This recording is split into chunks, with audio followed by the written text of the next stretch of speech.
Hello everybody and welcome back to Dragonlance, Shadow of the Dragonqueen one more time as we discuss how to run this game from start to finish with a special focus on the end game. I'm your Dungeon Master Kelly, you seeing him, and folks, we did it! The game's over! Good night! But here we are doing this post-mortem, mostly for Lord Soth, and for the vampire in the... There's a lot of post-mortems, actually. A lot of people died. It was a very bloody thing. I want to know what happened to them all. Yeah. Every one of them individually? Want a detail? Yeah. Yeah, it's start now. It's the extended ending like Lord of the Rings, yeah. Someone did ask me what happened to the vampire, like the vampire rat, and I was like, shit, I don't know. Went off and bit Still somebody. hanging out with Riz? Still hanging out. No, it's still hanging out with Kelara. It showed up on the wedding night, turned them both into vampires. Oh, right. Uh-oh. Yep. Now Chris is just going to play... Oh, they tried. Nah, it's gonna... Well, I guess I need That to redo my Kelara character. the Vampire Slayer arc. Kelara Vingard, Vampire Slayer. Anyway, Sounds so badass. before we do that, let's hop in, say who we are, who we used to play, and then we'll start talking about this campaign. Starting with Christine.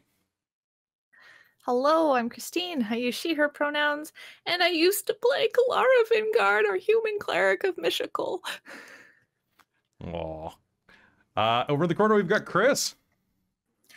Hi, I'm Chris. I use he, him, or they, them pronouns. Used to play Godfrey Highvalor, the one who had the dead beaver on his head the whole time. Maybe I'll just put that back on for tonight for a bit. Skin it. Actually, that's not too rock out.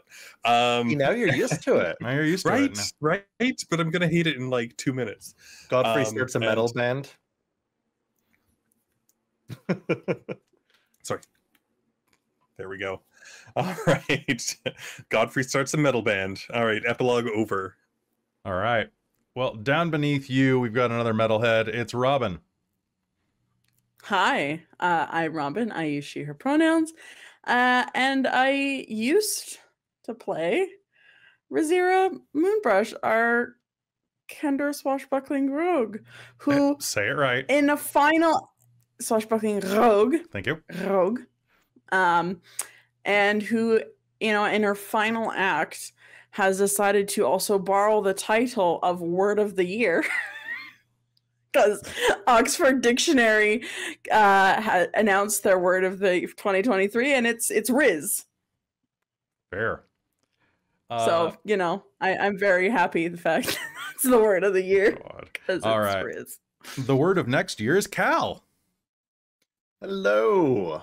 Yeah, I'm Cal, and I played Aurontiros Caledon, the Qual Nesty elf, and it was fun. It was fun to be a little whimsical and, you know, like an outsider and mystical. It was good, man. I liked it. It was a good introduction to you for everybody. You know? Yeah. I liked it. And last but certainly, sorry, I just had a tumble there. Last but certainly, that's a dwarven name. That's your dwarven name. Is my tongue like tying itself in a knot, huh? It's Jen. Hey, I'm Jen. I use she, her pronouns, and I played Hazeal Nightgranite, our dwarven lunar sorcerer, and I will miss her. Nice. Well, folks, we're going to start talking about the game. We're going to start doing a big breakdown of everything involved in it. So if you have any questions, comments, or concerns, put them in our chat right now if you're watching us live. But before we do that, I have to do a quick announcement because today I was talking to our sponsor over at Bookworm Games. Bookworm Games, if you didn't know, is a place where you can get fantastic numbers of fantastic dice. More than 170 different kinds, and that is a lot of dice. They even have non-standard issue dice, like the kind that like the D4s aren't shaped like little like caltrops, so that you won't necessarily, you know, lose a life if you drop one on the floor. Bookworm Games is a fantastic place where you can get all sorts of dice, from resin to acrylic to liquid core. You can get metal and gemstone and all sorts of really cool dice. And not only that, but I was talking to them today, and we have a special deal that's happening right now. So if any of you are looking for some holiday shopping, for the rest of the month, if you buy things during a live stream here on Twitch, you'll get an additional 5% off when you use code DorkTales for a total of 15% off. So if you do it before the end of the stream, and we've got our good friend Michael from Bookworm Games in the chat right now, watching this, so he'll know when he's like Santa. He knows when you're streaming. He knows when you're awake. He knows that you don't sleep because you're a gamer, for goodness sake. So consider going and getting some Bookworm Game stuff. Oh yeah, thank you, Breck, for all the subs, man. Uncle Breck strikes again. Uncle Breck strikes again. Affirmative. Thank you, Funkle Breck. So go check out bookwormgames.com right now and use code DorkTales to save 15% during this stream. If you're watching later on YouTube, I'm really sorry, it's only going to be 10%. But if you look at our Twitch schedule and you plan it, you can buy it during that and save an additional 5%, which is a really good deal. Especially because they do free shipping, like over $100 Canadian, which is not that much money. Plus, they just got like new familiars and like new tea. I've heard really good things about the chocolate mint one. Yeah, you know you want that for the holidays. Tell me more. It's like a chocolate mint tea, man. Like it's like is Dragon's Breath, Wyvern's Breath? It's icy and chocolatey and tea. That sounds amazing. I think you have someone in your life that likes tea, Chris. I don't know if you do or not. It might be me. Oh, are you a tea guy? More than coffee. Really? I thought that. Wow, no wonder even Caitlin made a baby. I just like mine iced. But homemade teas with all the nice stuff. We actually got. I won't get into it. But we won't get into it. Teas are great. Tea's great. Yes, and definitely Bookworm Games needs to make tea bobs with D20s. There's a bunch of great stuff coming from Bookworm Games in 2024, but we will talk about that in 2024. But thanks again for being our sponsor. You guys are amazing. Congrats, and I look forward to seeing you at the next con that we're both at, which sounds like it might be sooner than I thought, which would be great. So, folks... So, you gave us quite the tease. I didn't spill it, though. Yay! All right. Folks, Shadow of the Dragon Queen. What do you think? Good? Bad? Middling? Good. Great. Anybody else? Yeah. Really solid. Really solid. How did it fare? So, like, not all of you have played a Wizards of the Coast D&D module before, but I think most of you have, like, you've at least heard me complain about them or talk about them. So where do you think this kind of lands? Because to start this off, I would like to say that just in terms of quality, Dragonlance Shadow of the Dragonqueen is probably my second favorite module that they put out. Oh, that high. What's that? After Witchlight? After Witchlight. However, I think that this is more consistent than Witchlight. I think Witchlight starts really strong and ends really strong, and then a couple of its middle bits are a little like weak tea, right? Like a couple of things in the middle of Witchlight are a little off. But aside from the Hex Crawl, which even that wasn't that bad, this was really consistent overall. I have a few complaints and a few changes that I would suggest, which we'll talk about in a minute. But I would say that this is one of my favorite modules. It's not as hard to run as Call of the Netherdeep, which is very complicated for people who are trying to like run it at a table, for example, because you have to deal with an entire other party of characters. And if you're not somebody who acts particularly quickly on their feet, it can be very difficult. Shadow of the Dragonqueen had a lot of NPCs, a lot of battles. A lot of people were asking as well whether or not we use the board game. I don't think the board game is necessary, and I haven't seen anybody play it. So if you have, please let me know in the comments. I'd love to hear if you think it's any good. Robin. I always forget that it's like attached to a board game. Yeah, tons. Robin. I personally, I think it's my top two as well. I think it ekes ahead mainly because a lot of it was the party and characters. I really enjoyed Riz compared to Sassy myself. So personally, I enjoyed Dragonlance more than Witchlight. Though Witchlight and Dragonlance are like, depending on what you're talking about, they're kind of this. But Dragonlance, I think, is like it's my top or second favorite module from Wizards of the Coast that I've been in so far. Does anybody else want to weigh in on module quality before we jump into another category? I don't know so much about how it looked from your end. But I definitely liked it. I felt like it touched on a lot of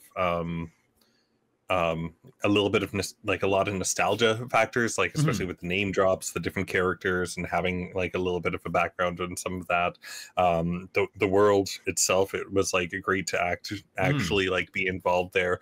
I felt like the party was quite good. Like watching everyone else role play sometimes I found a bit distracting, because I was just like, oh my god, like I can see this conversation happening between like these two characters in the book, kind of thing, like in I could see it being written. So I know I found that a little good, and we felt epic at times. Like I think that it really captured that feeling well. I agree. Quick breaking news: Random Equinox, our majestic wiki lord, has just interrupted to say Dragonlance episode 1 now has the second most views of any Dork Tales game right now, after Witchlight episode 1, which is pretty cool. It just beat Rime of the Frostmaiden episode 1 by 4 views, and was 2 years younger, which is just... That's great. I love it. Thanks for watching. Hey, thanks for watching. First of all, like, if you're still watching this after 40 plus episodes, you're amazing. Okay, so let's jump in. I want to ask a quick question about the... Whoa, wait. No. I want to talk too. You should raise your hand. Okay, what do you say? I was going to start talking right after Chris, but then you jumped on the note that Random put in. Get him. So you Get him. interrupted. Okay, fine. Look at the... She's using the Kelara energy right now. Yes, exactly. I have to. I'm not going to get any more chances to, unless I bring her out for like a Halloween game or something. That's true. So what's or up? Extra Life. What's your thing? Just that I thought that overall they did really well in that all of the side quests weren't huge, and they didn't have a ton of like urgency. It was kind of on the way, so there was not as much. It felt like really sending you in completely opposite directions from anything to do with the actual story, which I feel like worked pretty well, and all of them were pretty small things, and like the dungeon was not a big dungeon crawl constantly, so even like the final they dungeon were wasn't doable. that big. It was nice. Yeah, so they're doable, and they gave you enough of the sense of having to work towards something, but not being just like, ah. It wasn't like having to go through Ravenloft, right? Yeah. Cal, what did you want to add? I've only heard fables of Ravenloft. Oh my! Watch the stream of where we're actually in Ravenloft, and I'm having to like pull out spreadsheets and charts and being like, "Wait, so which floor are you on? Oh, it's in the next book. Okay." And hold them up to the sun at noon. It was amazing. It was amazing to watch that, because you got so frustrated. I'm bad with maps to begin with. I'm the worst DM. I'm bad with maps. I fully ignore maps. This is my first module. You're good with maps, Jen? Bad with maps. I'm fully terrible with maps. She ignores them. I ignore them entirely. Whenever I'm running something, I'm like, yeah, there's totally a hallway that leads to another room that leads to a hallway that leads to another room. Yeah, you're good. You're in the place. You're in the place. You're in the place. Yeah. Did I just describe a circle? No. No. What You're was I not going to drawing say? it. Oh, well, this is the first module that I've ever been in. But one thing I wanted to give kudos to it was the opening setting, the little village town of Vogler, and the hook of how the party meets, with the everybody knowing Green Shield. That's, man, I'm gonna steal so many things from the opening of this like module. Everyone gathering around. How did you know him? Here's like a little. And I liked how you did the flashbacks. Dude, So flashbacks. got to tie everybody. If you're running this, steal them. Do it. Yeah, I liked how you did the flashbacks, and that's a good way to like flesh out little glimpses of like the character's past and stuff. And it started so strong that when the bad stuff started like happening, everybody like rising to the occasion felt like so natural.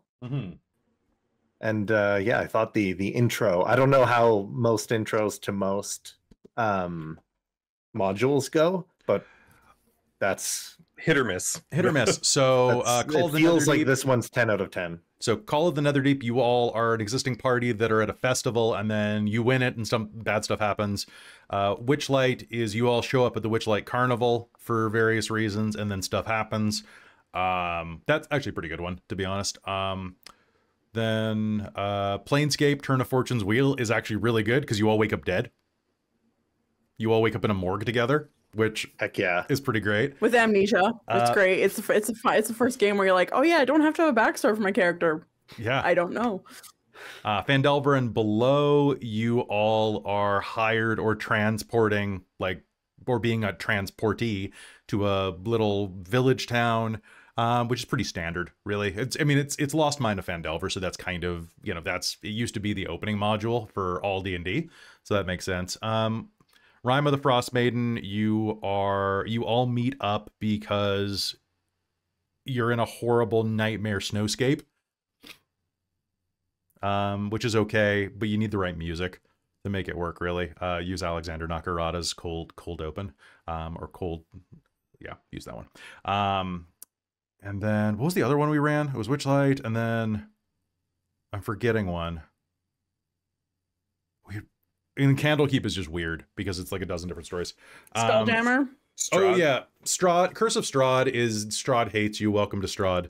Welcome to Strahd.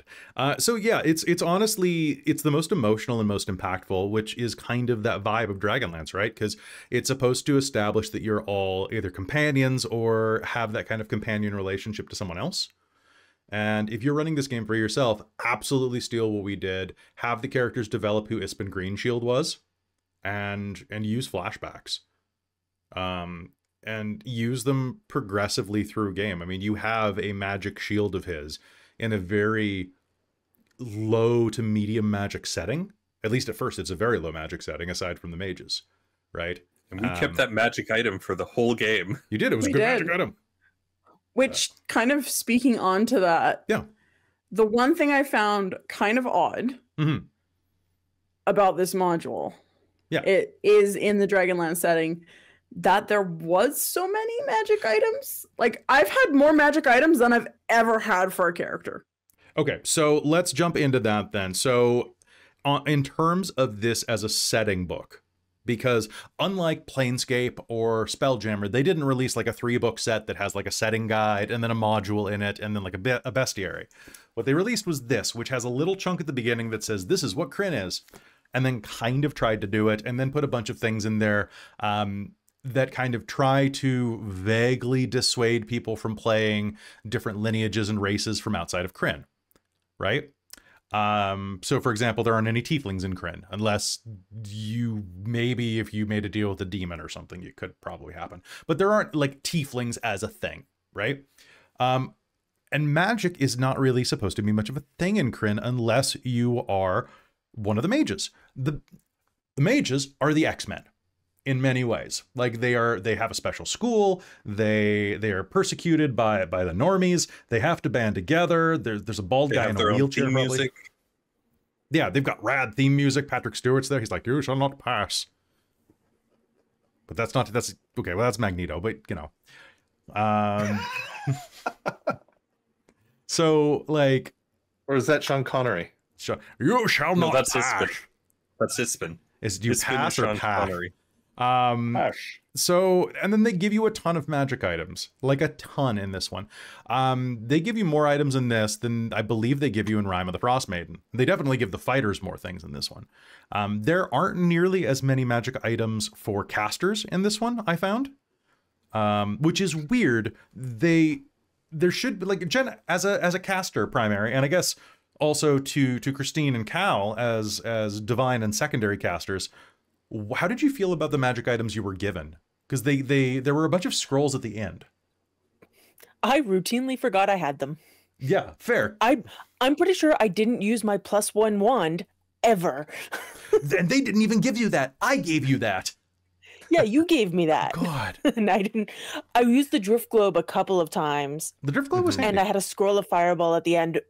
As we went into the fight, where I was pretty sure they were immune to fire. So Yeah. I was like, "This is useless." Yeah. And then the library. And health potions were great though.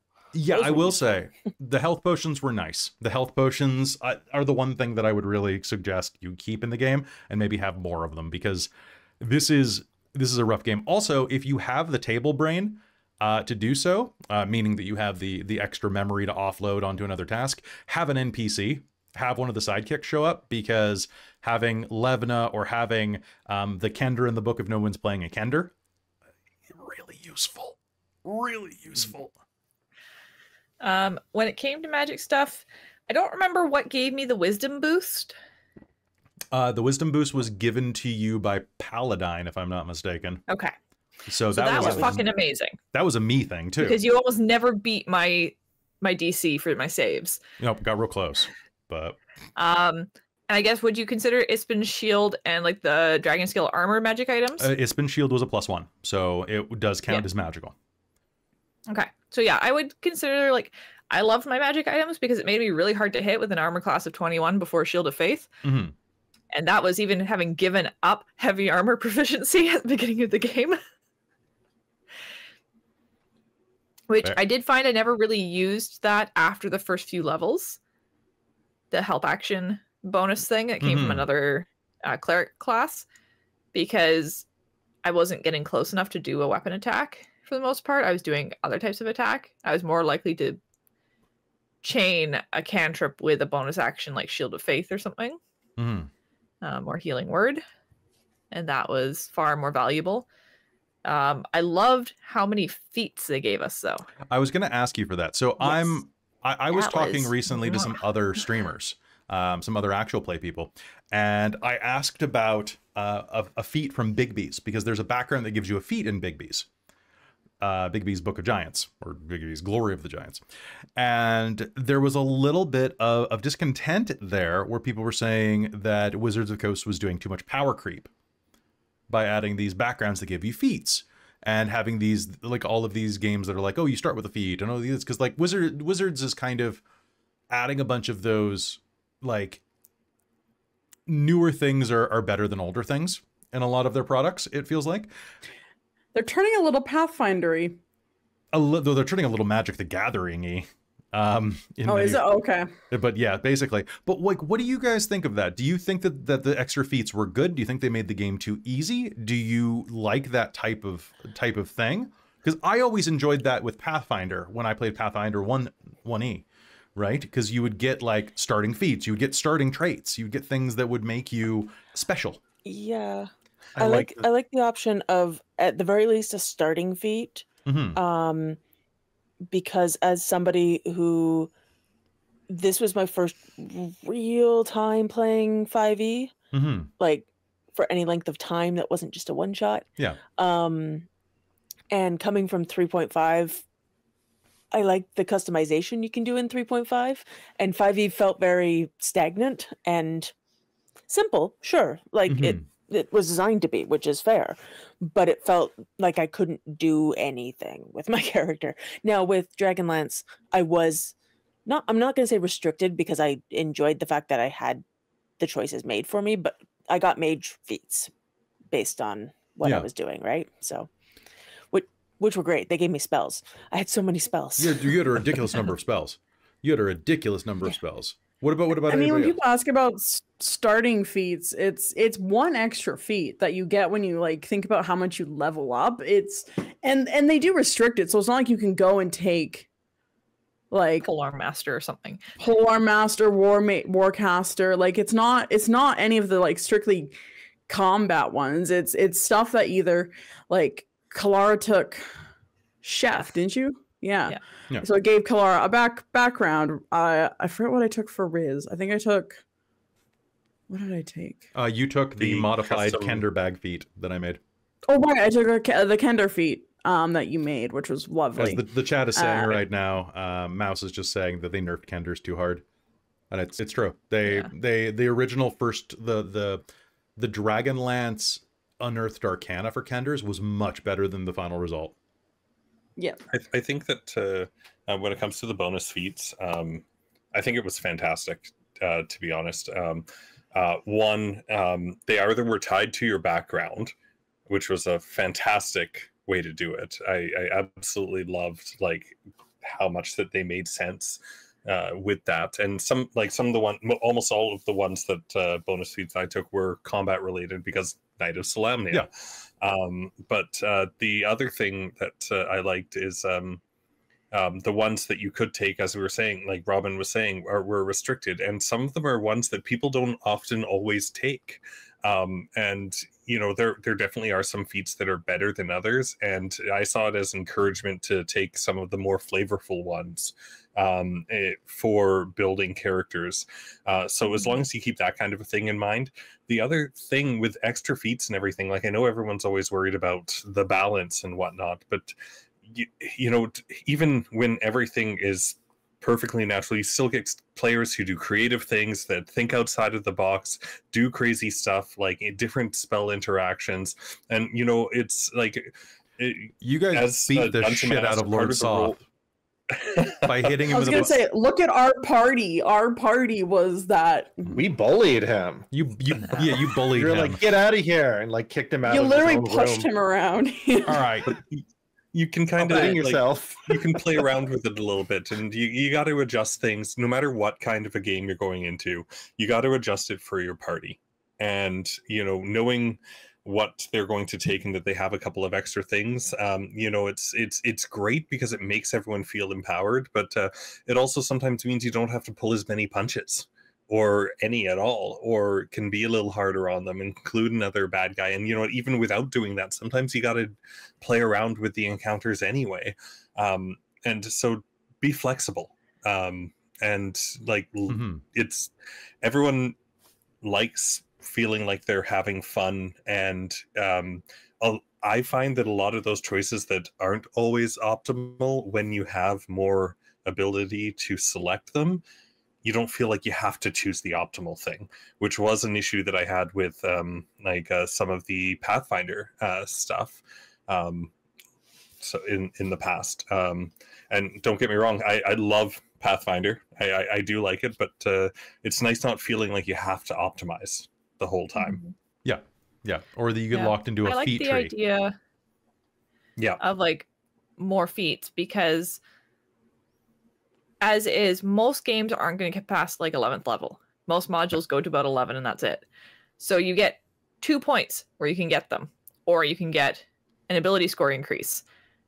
Like, and if you do where you do point buy for your ability scores, your rolls are going to be kind of shit.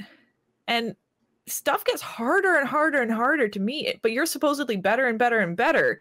And yet you can't buy up your abilities if you want feats. So you don't, like, feats are really like hard to get. So there's lots where I haven't taken them, but I would love them for flavor, but I'm not going to waste just a flavor feat when I could get a really useful feat. And like, I think the only thing they have to watch is like, maybe they could have 2 classes of feats where you get like regular feats or whatever, and then the bonus feats are from a specific list, so they're more flavor ones or something like that. But I think the one thing I would like to see at the beginning of Dragonlance. The one thing I would really like to see is that they go ahead. stay away from the feat trees of Pathfinder, because I fucking hated that. I couldn't take the feat I wanted without going to max level, because you had to take 5 other feats before you could get there. I'm actually working on so we do a lot of adjustments for our homebrew and stuff, right?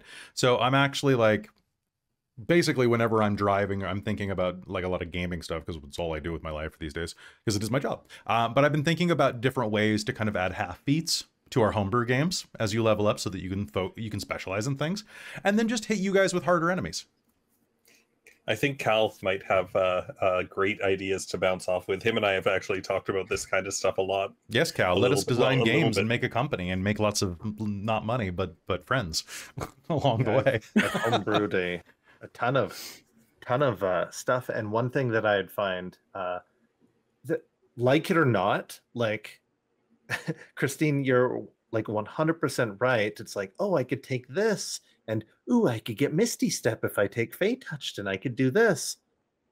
But when dexterity is your attack and defense and your save against like fireballs and all of that, like getting +2 in that is such a big deal. And I've been looking, it's like at a certain module that I may or may not like dip my like toes in, but that I've been reading, and it's like, well, why not do both? Like, why not give everyone a feat to start off with? But like when it's like, ooh, everyone's level 4, we get another feat. Give them +2 attributes as well. Yeah, if you want so to they max don't them have out. to go, oh geez, how do I like choose this versus like something flavorful? Well, you get a feat and you get an ability score. Or increase. you can write it into the story.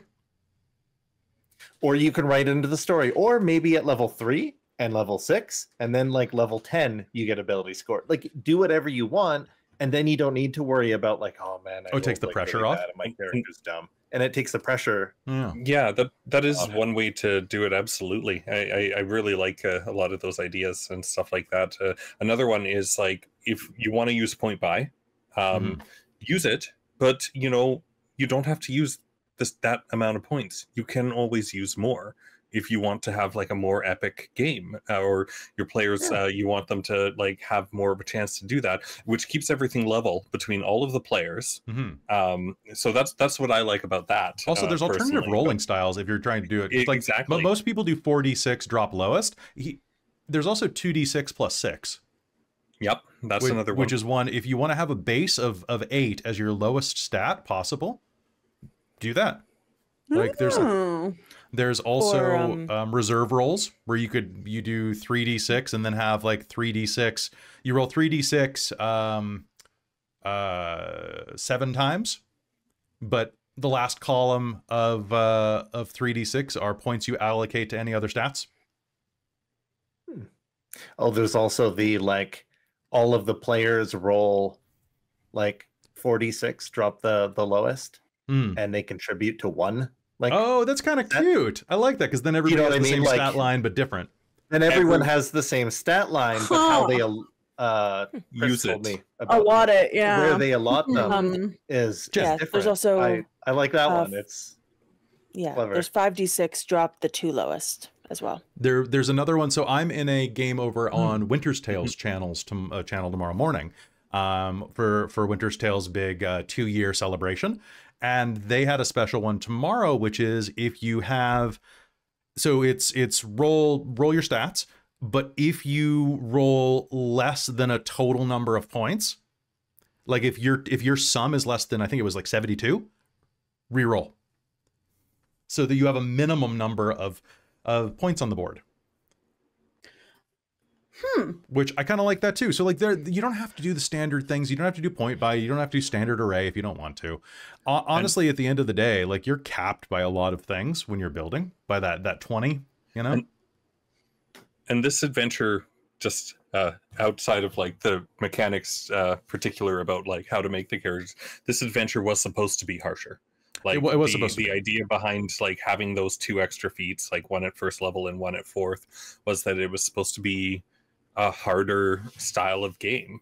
So they wanted to up things a little bit. At least that's my understanding of it. And it was in the final chapter. The gauntlet at the end was hard, even for you guys with the bonuses I gave you, even with channel points and things like that. That was harder.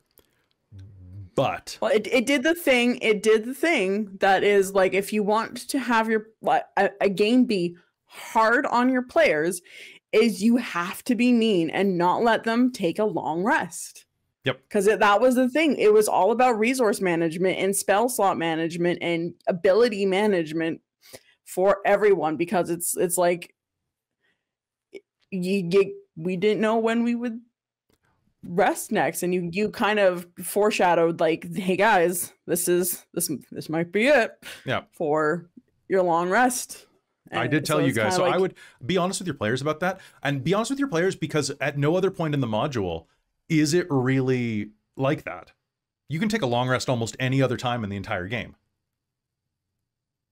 but then at the last, you're expected to not have the long rest. And I think that you do your players a disservice by springing that on them. Whereas you can use it to heighten the tension by telling them. It's basically like content warnings. Like if they know something's coming, they can get hyped for it and they can get worried about it. But if they don't know it's coming, it might just ruin their mood. It might ruin the night. So like it never hurts to just to communicate.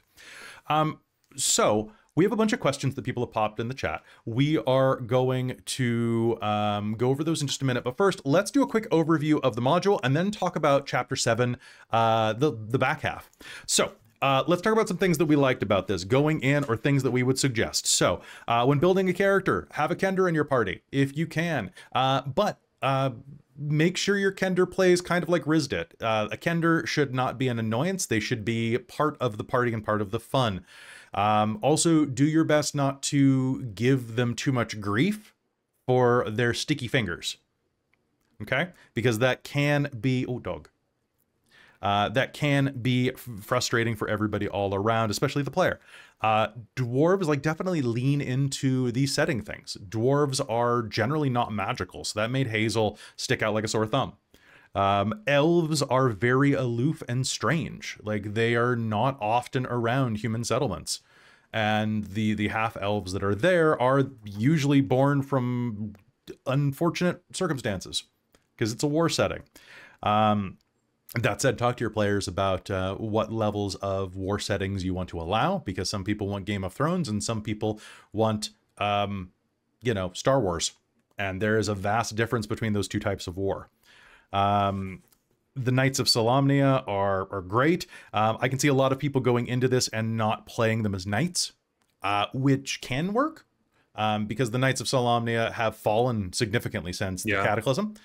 But that said, if they are the person who is getting the Dragonlance later, it might be a good idea to talk to them and have them go on a redemption.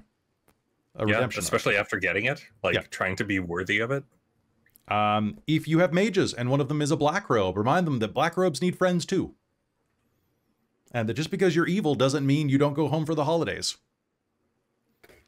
Like, and it's similar to playing the Kender. You can play to a certain distinct note of a character without being annoying to the rest of your party or annoyance to the rest of your party. Another good example was how Chris played Dorlin in our Call of the Netherdeep thing. The button pressing ADHD gnome. Chris did an amazing job at being that kind of character. Almost annoying. It wasn't annoying. Almost, but almost not quite. Annoying. And it's hard, and you're not always going to get it. I was actually really impressed that Robin managed it in this one, because I'm like, oh boy, a Kender can just totally ruin this. But no, you brought it, and it was really great. Also, I really tried to do tasks. That was definitely trying to play too. And that's great, because I think you were less annoying than Tasselhoff, so that's good. So I actually think so. I think so too. Tass, depending on who wrote him, was a bit much. Also, divine casters. So in this one, we agreed in advance that Christine, being a divine caster and being a conduit of the gods, would have all of the divine magic involving healing. We said that we would kind of like play it by ear on things like remove curse and things like restoration, because those are slightly different. Like they're healing, but they're healing plus. But make sure you have that conversation with your table. Your table might not want that. Because if Cal, you were playing a bard who had access to healing spells, you might not have wanted to do that. You might have wanted to have those instead of having other things. And you can always trade things out to the bard spell list to kind of balance it out. A spell is a spell is a spell. Some of them are a little bit broken. Some of them aren't. I think the fact that we played bards as magical, but also that you move toward the white sorcery really worked, because it was elven bardic magic more than anything. That's how I played into the acting, how it was acting magic. How like elves are like otherworldly and like hard to understand more than they are this type of caster in 5e.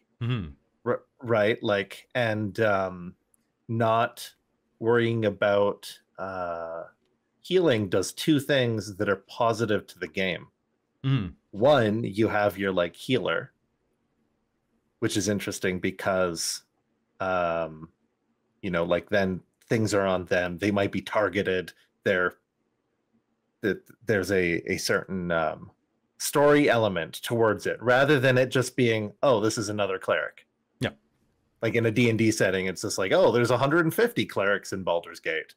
Let's just go find one. Exactly. Right? Whereas in Kryn, it's like, whoa, what did you just do? Yeah. Where did his wounds go? That's a big deal.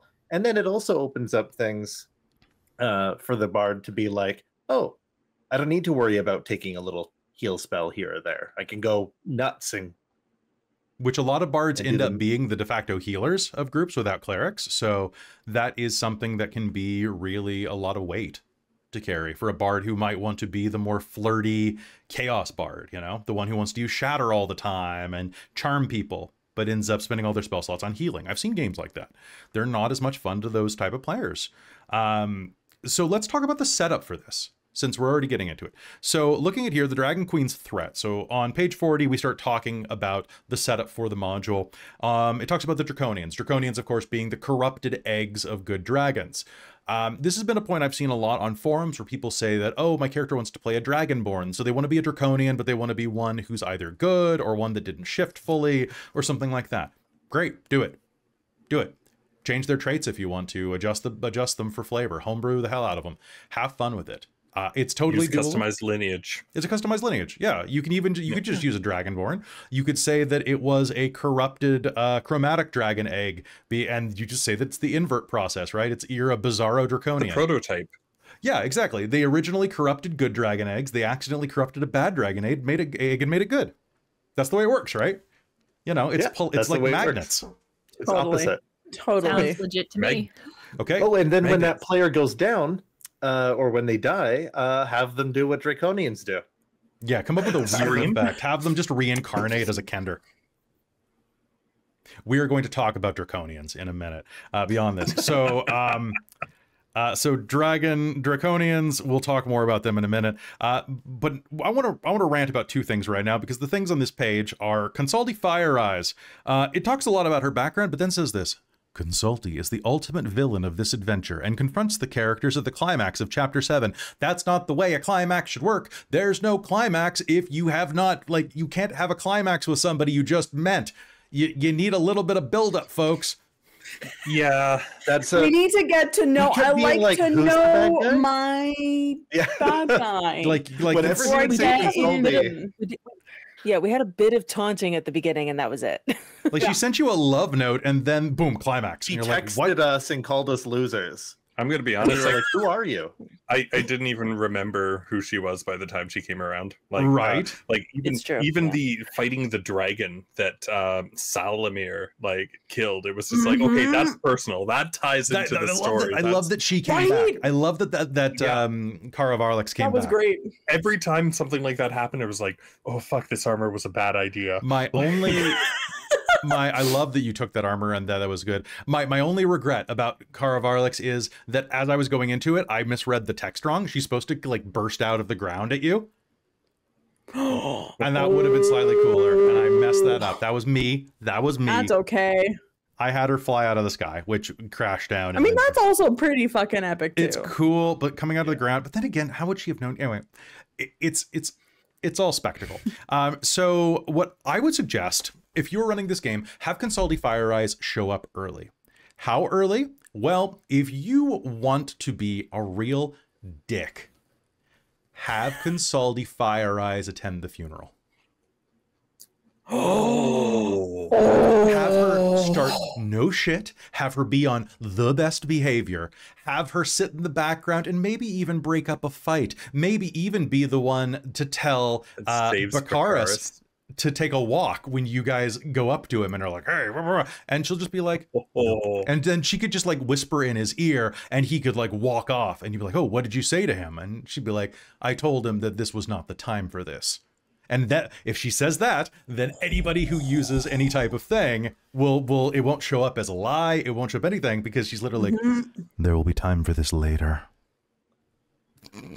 See, now is not the time for this. Have her show up. Have her have met Ispen.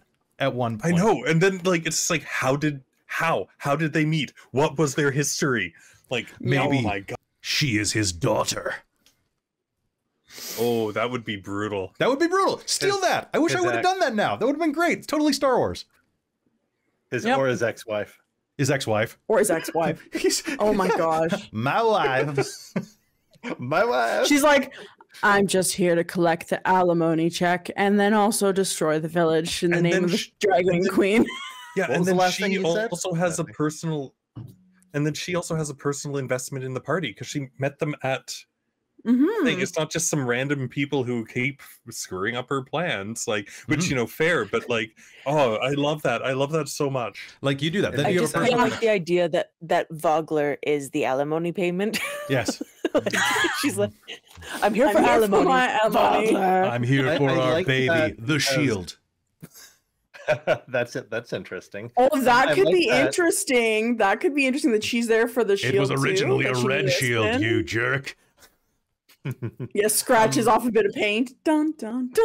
You I could like totally the make her idea- Kylo Ren, by the way. And I always think that every villain should be Kylo Ren because I actually my really like God, Kylo this Ren in the Star Wars. first two. Yeah. I like the idea that she could be there, like, just kind of scoping it out before realizing it's just a hodunk, like, bumpkin village. With, But it's a like, good that happens staging to have a point few knights. for an army. It's got waterways, it's got totally. food, it's like, Yeah.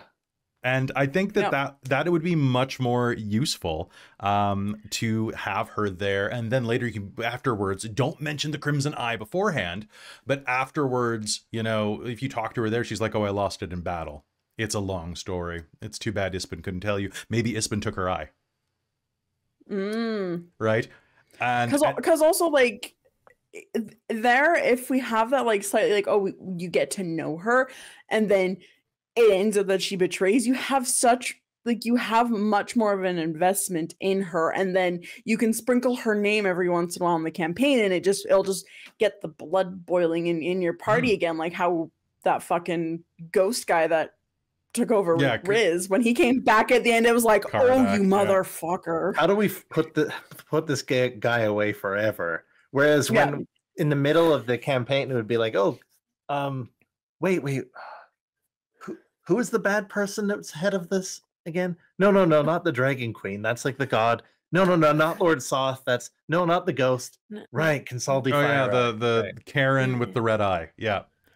Yeah. Karen, So, and then what you should do is when you're running the escape from Vogler, and you see you're looking back, and you're playing the sad music for your table, and you're looking back, and they're on the boat, and you're like seeing it burn. You should that big hill at the top of Vogler where you like, oh, we climb up the hill and we fight them there. You should have a big frickin' red dragon land on it named Ignis, and Ignis should go make a Godzilla noise, and you should clearly see Consaldi Fire Eyes on top of it, out of range of any of your attacks, out of range of any of your Eldritch Blasts, or anything like that. Yeah, but be on the boats, going away from the town, and you see Yeah. her in the distance on a big Spyglass. red dragon.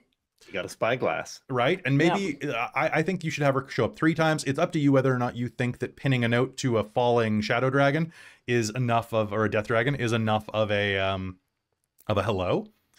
But if there's somewhere you could meet her in the middle, or alternatively, Like in the Northern Wastes. in the Northern Wastes, I feel like in the Northern Wastes, if you get captured, it would be a really good time for her to basically be like, I need you to tell me what you know. What are you searching for? Maybe torture you a little in that kind of like vague Star Warsy way. Or you could have her meet up when you're in the camp and you're either sneaking around and there's the black dragon. You can also have her come in to check in with the black dragon in that camp as well. And you could have them just having a conversation. Yeah, change the black dragon into her red dragon. Yeah, totally. Or you could do that too. Like, I just meant like you could have her checking in with the black Do dragon that. as well. Yeah. Like have a meeting. How's it going? Honestly, it feels kind of thing. better to have the black dragon show up because we're the red dragon army in this entire thing, and then there's suddenly a black dragon. Right? It just, Yeah, you mean you have the red dragon show up instead of the black dragon? yeah, I would. Well, I mean, I'm just saying that a black dragon shows up while you're at the camp in the Northern Wastes, Mhm. at Camp Carrion Clay, and Yeah. but a black dragon shows up, which feels like it's not really there because the red dragon army is very specific in its dragons, right? Yeah. So yeah, that'd be you an could easy also fix. just have, you could just, especially if you have her show up in the beginning and the players actually see her on the red dragon, you could just have the red dragon flying over the northern wastes at some point. Yeah, Just Just flying like around. hinting at it, right? the thing is Maybe that- have her that flying might- somewhere where you want to go, I was gonna say because that you might don't know actually where be- the city. That's a good hint. Like if things are like dragging, if the wastes are dragging, yeah. a little bit There we too go. too long. Like that's a fantastic idea. Because we don't know where the players don't know where the city of lost names is. Yeah. So at one point, have very clearly Ignis like flying around, Or going right to where they need to go. Is it Ignia or Ignis? I can't remember off the top of my head. Yeah, like and think it's like Ignia. not stopping, not looking for anything, just like Ignia. On a mission. very on a mission, right? Like But just also, like, we if should you check that fight out. her, if you fight her below level 10, she's gonna kick your ass. But I think she's the type of villain. She should offer to let you join her. She should offer to spare you because you knew her brother's cousin's roommate's uncle or whatever Ispen is. And then you should Yeah. get away by luck. You should get away by absolute luck. Like part of the ground should collapse or something like that. Or she lets The draconians drag wash you off. comes in. Yeah, the wash is a great way to get you out of that danger, Ooh, right? it So- mucks you up, but As we're being all swept away, she's flying up on the dragon, just like, well, that'll take care of them. Yeah, exactly. Oh, that works. And That they won't make it. And then you've got Kelara two casts flavors. Waterwalk. When she meets you that final time, she could be like, how could you survive? Or I'm actually a little impressed. You really do have Ispen's luck. Yeah. I'll take that I think I need shield that green now. shield. Da-da-da-da. Yeah, exactly. Also, everybody take the shield thrower feat so you can throw it, and then it just turns into Marvel. I really like Heck this yeah. idea so much. Yeah, right? It We're just fixes. playing ultimate frisbee with the shield. Oh god! Everybody Days of take that so Ultimate you can just Frisbee. pass it back Let's and forth. go. Yes. Right. All right, everybody perfect. be a level 12. It's like our plan for Vecna. Everybody be an Eldritch Knight fighter who can attune to Vecna's hand and then beat him with it. Okay. use so- it like a boomerang. Move like you Yeah. can in Baldur's Gate. You can use Gale's severed hand as your Eldritch Knight weapon. Oh, yeah, you're about to go replay the game tonight, aren't you? Well, honor. I was mode like, just- bye guys. I mean, you'll die. It's a crap weapon, but it's pretty great. Okay, so a couple of things. I actually just received, starting up, every one of the Dragonlance openings comes with a vignette. So I actually got a pretty negative YouTube comment the other day that was complaining that I spent too long with individual players setting themselves up in game one. But that's the point, guys. Like, it's setting up a prologue for each character. Each character gets to feel special. And I think that, yeah, if you're doing this at a table exclusively, constantly, outside of the first game, that is a problem. But for establishing sessions and for spotlight sessions, which I think should be a thing and that more people should use spotlight sessions, so long as everybody gets a fair turn, they are really pivotal. The trick is that you keep them to 15 to 20 minutes usually. You can expect your other players to sit and put up with, Christine, I'm going to point you out because you went first, because the clerics should go first. The gods are coming back to Kryn. That is the primary motivator of the plot, right? It is the ball that gets everything rolling. So you should start with them. You should start with them, okay? Or start with a childhood scene before that, of all the characters if they know each other from Vogler. But out of the preludes, start with the divine one first. I can expect the players to watch Christine's solo scene for about 15, maybe 20 minutes before they get really bored. Okay, we're all adults here. We have attention spans in the 15 to 20 minute range. Sorry, Okay? what? Yeah, okay, except for Chris, but he just had a kid, so he doesn't have any attention span. Okay, so I have Kalara's the opening. ADHD. I don't have an attention span. Yeah, Thank you. right. What's attention span? But you guys Because a get what fake I'm creature saying. came up to you and asked if it could have your attention. That's true. So, but with that, you can give about 15 minutes, maybe 20 minutes to each person, or 30 minutes to a pair of people without it really feeling like it drags for everybody else. Everybody should be able to be polite for that amount of time. Okay. So, and that sets the mood. So moving from there to the mage opening, we establish that new magic exists in the world. The divine is coming back. Then we bring it back around with the existing magic in the world. And that basically reinforces the setting. Okay. So we have the old coming back, and then we have the old that has endured through the cataclysm to present. And by doing that, you introduce magic, you introduce trials, you have a little bit of like, almost like kind of like an Indiana Jones type of vibe to it, right? You're trying to pass trials. It's like one part Indiana Jones, one part that sorcery book series that nobody talks about anymore.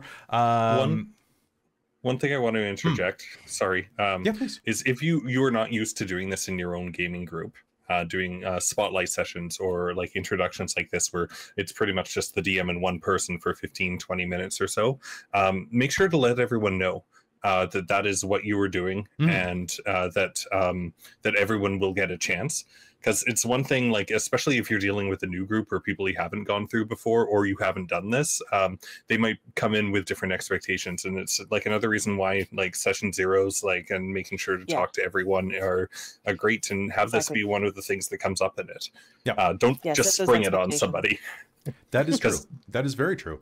And that said, if you're doing this at a home table, you can tell everybody as well, like if you really need to like have your phone out during the opening scenes that you're not in, if your players can be trusted to be on their phones and not completely check out, that's up to you. I would also suggest, if you're doing it at your table, I love mood lighting. Do have a conversation about that, because some people have worse low light vision than others, and sometimes candlelight is really hard for people to see their sheets. If you have a dimmer switch on your light switch, pretty good. You can get that down to about 50% before it bugs people. But having a little bit of lighting fits the mood, getting some color change bulbs for like the divine scenes. You can do a lot of really cool stuff. I also suggest food at the table, but that's another conversation. Because if you were running this and you didn't have Otik spiced potatoes, which you can find the recipe online, why not? You could have spiced potatoes at the table. You could have... Just maybe avoid crunchy things. Yeah, you never know when you have someone with misophonia. Well, it would be distracting. Like, you're setting this mood and this like awesome scene that's tense and emotional. It's just like crunch. Ruffles. And I would say, as if you're a new DM and you are worried, like, and you're doing this kind of spotlight thing for a new time, and like I did this for the beginning opening of Radiant Citadel. I specifically had points that I wanted to get through, and I kind of had a good idea of how long it should take, and I made sure it was the same as close to similar for each player, because again, like you want to be fair to your players, and if you give like 30 minutes to one player and 10 minutes to the last player, they're going to feel like, if they're last and they only got 10 minutes, it feels like, cool, great, like no, everyone's kind of waiting at the end for me. So just like make sure that you are divvying up your time between the players or equally as possible, because otherwise then it kind of does feel like, oh, this DM likes this player more than me because they gave them more time and blah blah blah blah blah. Yeah, and I've done similar for like Technocracy Zero Sum, where I've given you guys either spotlight sections or intros things and all that, partly because sometimes the characters are just split, and that's just something you have to deal with. My fault, I'm sorry. The hardest thing for me is always figuring out into a computer. Like, it's like letting people like say Aurontiros and Hazeal at the beginning are banter, and like how long do you let that go on for? And it's like really hard to find a spot to break in sometimes and like move it along. It's really hard on a stream too, to know when to out. cut you off, right? To keep things moving on a stream in particular. Like that's really hard. I kind of have to just guesstimate when you did your best line. Like, ooh, is that the moment? Is that the moment where I would cut if this was a show? Yes, okay. If I can interject real quick. It's hard. At a table, it's a little easier. Okay, so then sequence 3, prelude 3, the Scales of War. So that one is you're traveling on your way to Vogler, or on your way in the Vogler direction. A farmer comes up and goes, "Help, there are monsters attacking, or people attacking, or something like that." And then you go and stomp them. I would suggest starting it off with a bit of banter on the road. You know, maybe even do a pre-scene before that of why you guys are traveling together. If you're Solamnic Knights, then maybe switch back to your knighting ceremony, or, you know, you getting the mission or meeting other travelers on the road or something like that. And then as you get to the Fallen Caravan, what I would strongly suggest is, so you go to the Fallen Caravan, there are a bunch of Draconians, you fight them. For one, let's talk about Draconians in just a second, but when you kill a Draconian, something bad happens. They have a death throw, right? Something that, and that's with an E, not a W, a death throws. When they enter their death throws, have something affect them, something affects them that affects the players, such as turning into noxious gas, exploding, becoming a ghost, etc. So when that happens, the moment that happens should be about 1 to 2 turns into combat. 1 to 2 turns into combat with a couple of your characters against that many people is enough that you can have at least one bad thing happen. And the first time that something really bad happens that looks like it is going to switch the turn, is going to turn the tides of the fight, have the rest of the characters show up. That way, the other people got their roleplay moment, they got their roleplay moment and puzzle moment, and then you get a roleplay moment for the last people, then you get the beginning of a fight, which is often the most fun part of a fight, is the first round, right? Because everything's exciting and new.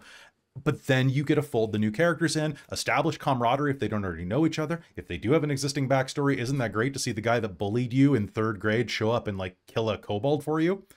And be like, sorry, I grew out of it, you know? Or something like that, or your long lost brother or your ex-wife or something like that. And you can really use that to immediately forge a bond between them, right? And then everybody doesn't have to be told, oh yeah, there's these weird dragon things out the city. I don't believe you. Maybe you should. You know, you don't have to do that. So Draconians. Draconians in this are very different than Draconians in the book. I would strongly suggest that you change them. I changed them because I really didn't like what they did. I only kept one of them that I really hated, and I wish I hadn't. So I'm going to go through them. So the Draconians. How would you have changed that one?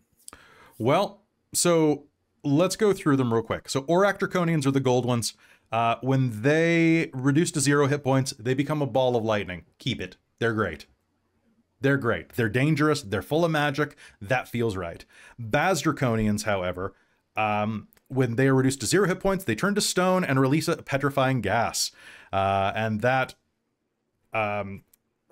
if you're within 5 feet, you have to succeed a DC 11 con save or be petrified. Oh, pardon me, restrained as you start to turn to stone, and it lasts for a minute.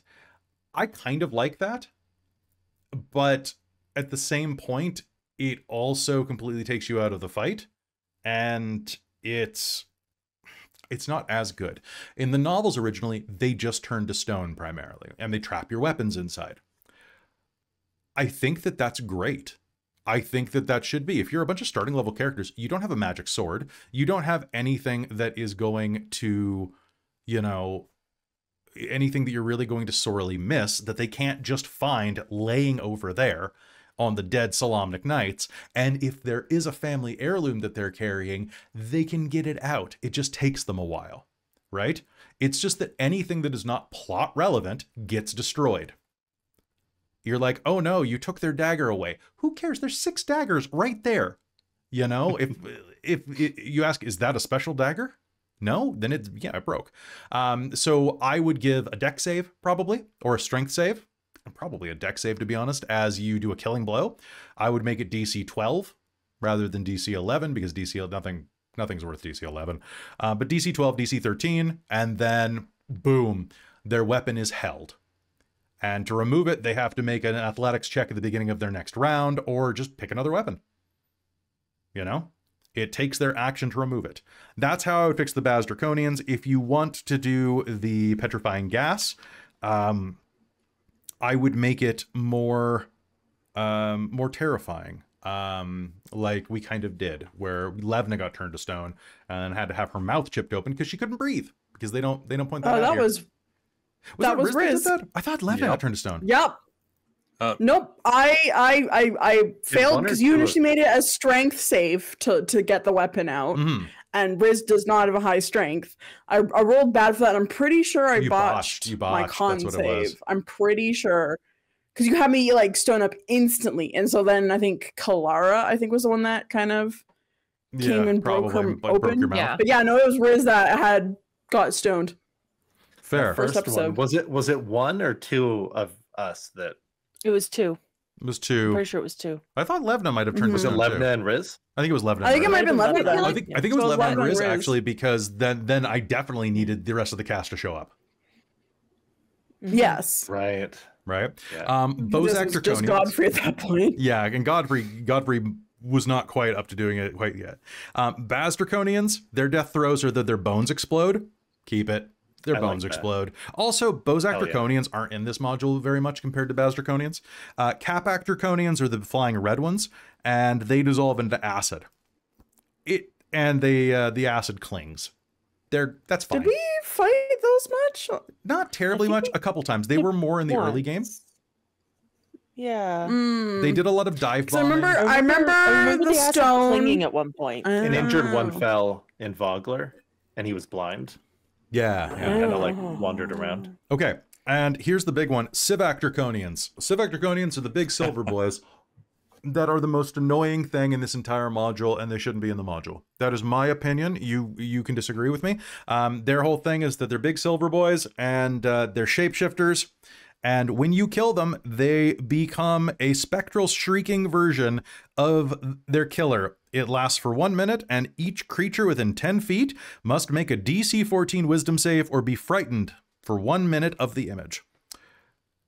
This is the only reason in this whole campaign, the one time I got to use my racial feat for the Kender of using basically legendary resistance to succeed a failed wisdom save. They were the only reason why I was able to use a character feat. So, and something that you need to know for annoying. setting, if you don't know Kryn, if you don't know Dragonlance, Kender are immune to fear. That is their big thing. They cannot feel fear. Until the very later books, a couple of them can, because they get horribly emotionally scarred. But they can't feel fear. And that's supposed to be written into their thing. They get advantage on saves, and then it's basically you have evasion for fear, is kind of the way it works, right? It is a once a day thing. It's called Fearless, where once a day you can, if you fail a wisdom save or fail a check to become to unfrighten yourself, you can choose to succeed it. It's literally just you choose to succeed. So, but it's once a day. What I would really recommend is get rid of Sivak Draconians as they exist, switch them back to their novel version where they turn into their killer, not spectrally, but they turn into their body, which confuses your allies and tells the enemy what you look like.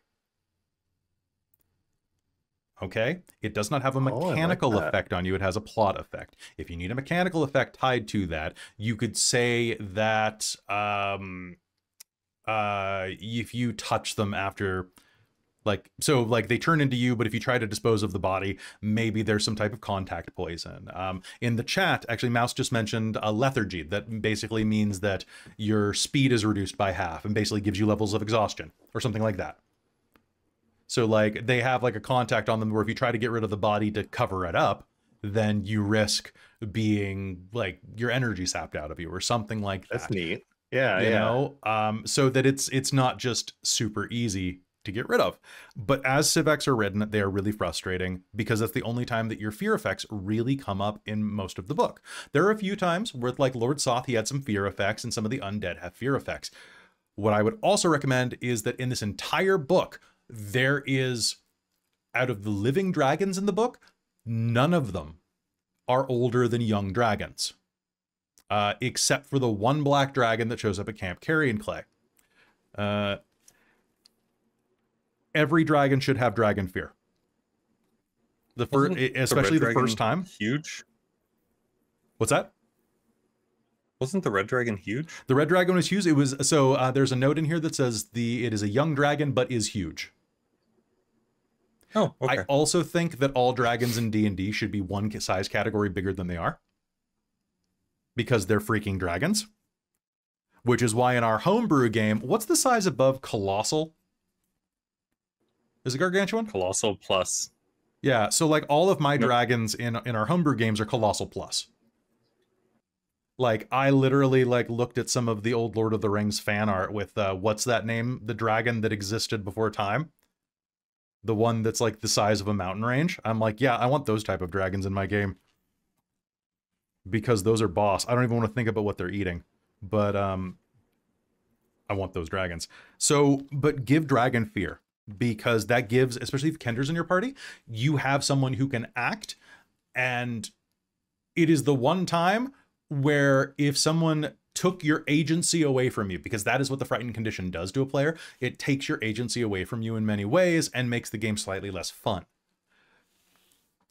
The first time you encounter a dragon, that feels okay to me, because that is an awe-inspiring event for these characters. Yeah, you say frightened takes away your agency. I think it can. It can, but you still can make attacks. That's true. The thing you can't do is go closer. But you can still make attacks at disadvantage. So it's not turn undead where you get frightened and have to immediately run that's away. Fair, that's fair. Frightened is just you have disadvantage on attacks because you are scared. But I don't think it takes away the agency of the players, other than you can't move forward. Yeah. And depending on your casters, you might have spells that have saves instead of attacks. Mm-hmm. I actually really liked the way that the book did the first Dragon Fear. Because we're running away from that situation anyway. And like that black dragon that comes down to that island, and it's just like, well, oh shit. Like it was a big oh shit moment. And the fact that like the blue dragon and the red dragon didn't have it, I felt like it was like building up and then like just kind of took it away. Fair. Well, and then at the very end when you're fighting Ignia, it's like this dragon is badass. Like this is a really powerful dragon. And you're just like, yeah, we're good. Huge. Right? So as you're going into this, have fun with the funeral. Talk to your players about how deep into funerary stuff they're willing to get. Honestly, this is not me just being like super soft. A lot of people don't do well around funerals. So check in on that. You never know when somebody lost somebody recently and they haven't been talking about it with you. So make sure everybody's down for that type of role play. And if they are, go deep. It's also a great time to have a potluck at your table because, hey, funeral food. Have everybody bring potato salad. You know, just nothing crunchy. Or if it's crunchy, make it in the role-playing scene. God, try to make sure they don't kill Bakaris. If they do, whatever. It doesn't Okay, really... I am annoyed at the module for trying to keep the canon for that one at the end. Just say, for having like thorns for this module. Yeah, I'm taking a thing off of NatPod there with that, but roses and thorns, stars and wishes. They changed so much already. Like, why couldn't we kill Bakaris? Yeah. Like about you could treat it like an alternate timeline. Yeah, exactly. And, well, there would have been some satisfaction, I think, there. I think what you can honestly do is you say you kill him because Consaldi has Revivify. So you could just say that she found the corpse immediately and was like, no, you don't. Right? So you guys killed him. Okay? You shoved him off diamond earring. Yeah. Yeah, he's got a diamond belly button ring, just in case. Was there anything in the opening bit, everything from the funeral, the Kingfisher Festival, the battle at High Hill, to the invasion that kicked you guys out of Vogler? Is there anything in there that that you want to talk about that we didn't talk about in previous episodes? Go back and watch our how-to for that episode where we go really in depth. But play it up. Also know your table, because a lot of people might not want to hear the story of civilians getting slaughtered, whereas you can very easily just, show one crying child who is looking for their mother, and that implies exactly as much without getting gratuitous. So Yep. That is. You don't yep. need to make a tragic backstory because chapter 1 is the tragic Allowing backstory. that. Okay, so let's keep going then. If nobody has anything on chapter 1, chapter 2 was getting to Kalaman. That's great. Just know your gates. Know that it is the trade gate that has all of those extra houses outside of it, and the warrior's gate is the one that nobody goes to on the other side. You will go around Kalaman. If I had a complaint about the way that I did it, I wanted to get you guys out on adventures, so I did not make Kalaman as homey. That was partially a willful choice to make it seem like a big city that didn't care about you. But also, I could have made it feel a little more homey. You know, basically you went to New York and nobody knows you, you know, and then by the end they like you. Then there's the message for a mage where you meet with Wyhan. Wyhan's great.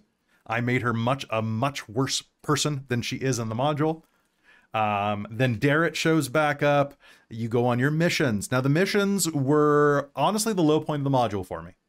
The entire module, the first missions where you go and you meet Rookeldust, where you go and do the Kalaman missions where you look for scouts and you make your way to Wheelwatch Outpost, like all of that stuff. The stuff pre-Wheelwatch Outpost was not very well fleshed out in my opinion, so I had to change it a lot. I would strongly consider having one of the characters have a bounty on them, particularly the Divine Caster by the Red Dragon Army. I would potentially have some people coming in to do recruitment from the players. I would even potentially have people like nailing notices to the doors of Kalaman. Have some real ballsy bandits go up and like nail stuff out there that goes, hey, you want a real job? Join us. Or like firing arrows into the city from outside that have like propaganda posters on them, or like dropping them from Dragonlance. Like, have fun with that. Wheelwatch Outpost. The only thing I have to say about that, I have two suggestions. Number one, Dragonels are dragons, but they should not necessarily give advantage to people with draconic devotion. If you want to make the game harder, like I think it wants it to be, then absolutely give them advantage on every one of their attacks, but just know that's pretty brutal for a Dragonel. Okay, maybe just make it the officers who get that. But maybe just give everybody else like a +1 to their attack or something like that to balance it out a little bit. Winches can be mechanical. Winches do not have to be cranked. Even in the medieval era, there were ones that used pulley systems where you just like flipped a lever and they went whoop, whoop, whoop, whoop, whoop. Have them do that because it doesn't take counterweights, bro. Yeah. It doesn't take a character out for like 10 rounds. I love the idea that like one person is using their strength to round by round to get this, and if they get it interrupted, it immediately like unspins, and it's like start again. Yeah, like what? That's you know not what? How the only person who should have logic. that happen to them is the NPC. The sidekick character should totally have that happen, because then it's like, oh crap. Oh, God, Levna doing that. Because Levna, that would be wonderful.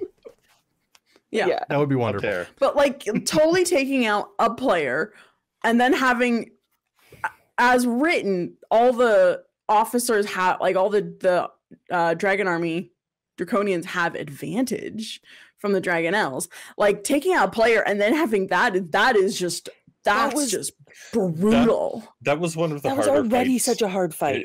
Yeah. Module, if you don't like bottleneck them. Yeah, I would say maybe give them some intel, like maybe like a spy comes out or whatever, and highly suggest that maybe you shouldn't try to fight every single person in the fort, and to get like backup, right? And we didn't take like or did we? Was everyone like taken down? It was like the bottleneck kept going, and Kelara was like, we were doing, we did a pretty good sneaky thing until the very end. But yeah, Godfrey and Levna were in the bottlenecks Godfrey and in that Levna room. tanked that. They were great. Opening the door and alternate suggestion for everyone, by the way. If you do use sidekick characters, like if you have Levna in the game, for example, and Hazeal ends up being the one who's cranking the thing. Very simply, if you are sitting at a table, it is really easy to go, hey, Jen, do you mind playing Levna for this fight while you're cranking? And then Jen has something to do besides cranking. And then you Besides cranking one out. All right, moving on. All right, Battle at Steel Springs, really easy fight. We don't need to really talk about that. It was worth it. It's worth Also, it. remember to level up your side character, your sidekicks. God, so they don't just accidentally die, because I forgot that once. I was worried about everything else. Okay, so beyond that, you go back to Kalaman, you fight some skeletons, then you meet Caradoc for the first time. Have Caradoc ruin your players' lives. Also, don't forget that beautiful. Caradoc gets and go for it. Caradoc gets the hit points of whatever he's possessing on top of his own hit points. So don't forget that, because he uses you as you're basically a druid, like a wild shape for him in terms of that. I feel very dirty now. I feel very dirty. I do I loved the fact that you started messaging, like, again, because I'm possessed, but you gave me my turn by like saying, say this about this person. Then I just fucking went with it after that. I'm like, you're like, say this, say this. And that's another fantastic way for to keep a player involved. Like their agency and the character was taken away from them, and you can totally be like, hey, you can totally direct them and be like, hey, attack Chris, or do this, but let them make the rolls. Like, let them like still be involved in doing that, even if they're not the one who is driving. And honestly, that led to some of our best fan art ever. Oh my god! I'm just kind of sad I didn't get 4 for 4. But yeah, I know, right? My partner's fan art. Yeah. Wait, was Godfrey the only one that you didn't die, bitch? I didn't die, bitch. Godfrey or Aurontiros. It was Hazeal and Riz. Say the honeymoon doujinshi live, bitch. Will be for Godfrey. Yeah, Godfrey was live, bitch. A few times. Yep. Yeah. Live, bitch. Take 1, take 2, take 3, take 4. I think we need a live bitch for Godfrey, and then we need just a Aurontiros and Kelara like high-fiving to the side, being like, yes, bitch. Hey, Yes. Yes, bitch. yes, bitch. You hear that, Anissa? Yeah. So get on it. So I need a 4-panel shirt. Yeah. After like a Warhol, that'd be so good. Is that you do it like Loss? Have her do it like Loss. Oh no. I understood that reference. I understood that reference. So from there you go into the catacombs following Lord Soth, and this is the part where the module gets confused on you, because this is the part in any type of heroic narrative where the main villain shows up. Right? This is the point in the heroic cycle where you would have your first encounter with Darth Vader. This is the moment where Obi-Wan dies in A New Hope. In the plot. Well, I mean, Lord Soth was the main villain, right? That's the problem, right? So if you don't have Consaldi show up around this point, you need to have something involving her. You need to remind the players of her, especially if you establish her early on, much easier. You could even have overheard them talking or something like that. You could have them there together even, you know? But at the very least, while you're doing this, really lean in on the visions, give Lord Soth's backstory. And this is another problem, that it puts so much emphasis on Soth that it does establish him as the primary villain, right? And this is where it really starts to go wrong. I mean, he's on both covers, so... He's on both covers. You get his entire backstory twice in the module, right? Because he's so cool, you know? And then it's like, actually, no, this lady who's been texting you is actually the bad guy. Who slid into your DMs once and Twice. just is like, twice. I showed you my dragon army, please respond. You know? Come on. So are you there? Hello? The fight with Sarlamir is great. You up. Enjoy it. He is a great, especially when you play him up. Play him up as being someone who does not want to fight you, but can't control it. I'm sorry, I must kill you. It is beyond my choice type of vibe. So good. And when he's dead, have him give away his armor. Because your players don't have plate mail at this point, probably. And his armor is super cool. And later, Karavarlix can be like, you. It wasn't just Karavarlix. It was the, when we got to the city, too. Yeah. Like, there was, like, it was great. It was, like, and it was mundane armor, but it felt like it had history. It's ooh, badass. I didn't know that was That's- mundane armor. That's It was mundane That's armor. exactly what I looked like. It old like And- brass skulls on the Mhm. side. That's mundane armor. Yeah, it's just plate mail. Damn, It's it just was rusty. that's cool. it was not magical at all, but it still felt like it was so. It had history. to Earned. It was awesome. earned. It was a Oh. cool thing that was earned. Okay, And, so everyone and was- also that cursed axe that Hazeal had for that fight was Put it down if you're not attached to it. What Okay, curse? What curse? I don't know what you're talking about. I like how you. The The It one was that led to the actually second PvP moment. It was Yes. there was no curse. It was dwarf rabies. dwarf rabies. Yes. right. Yes. Did you get Dwarf inoculated? rabies. Vaccines are available in your local city. Okay, into the wastes. That's where you all went to the northern wastes. Ton of stuff there. I'm not going to get into it. We did an entire how-to on that. If you're looking for that, we go really in depth in that one. So go look up how to run chapter 5. It's in our playlist. The quick things I will say, only use the wash a couple times because it gets really boring. Try to make Dalamar not super sus and kind of friendly if you can, but a little sus is okay. Definitely he's less sus than the rest of the elves. Besides that, if you are looking to run this and you are using a virtual tabletop, I am not sponsored by Tessa Maps. I just want you to say, I want to say that to you right now. Tessa Maps is a map producer for Dungeon Masters Guild, the Drive-Thru RPG subsidiary. Tessa Maps provided us free maps to use in our streams. Her stuff is really, really good. It's very reasonable, and it's the best thing for these modules.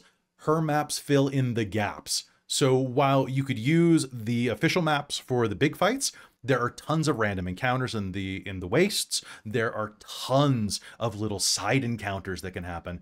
I strongly suggest you go check out her maps and see if you want to use them, because they are fantastic. They are not very expensive. And I believe they're linked under our videos because she provided them for free. I and put it really, in the chat just now too, and I'll put it in our And- Discord under Tessa does them. Yeah, resource assets. please do. And Tessa does like Black Friday sales and stuff like that too. So there'll probably be like an after Christmas sale this year. They just did a Black Friday sale, and they do all of the big modules. So, and I use a lot of their stuff. But like I said, we're not sponsored. We're just basically like in the tabletop world of helping each other out. And they're really good, because the most frustrating thing, and you can actually see early on before Tessa and I like hooked up and started doing the map exchange, I made a bunch of like the little random encounter maps for some of the earlier things, like around the Calaman missions. Much worse. Just like pulling our like Roll20 assets and doing a little bit of stuff on like a dungeon draft.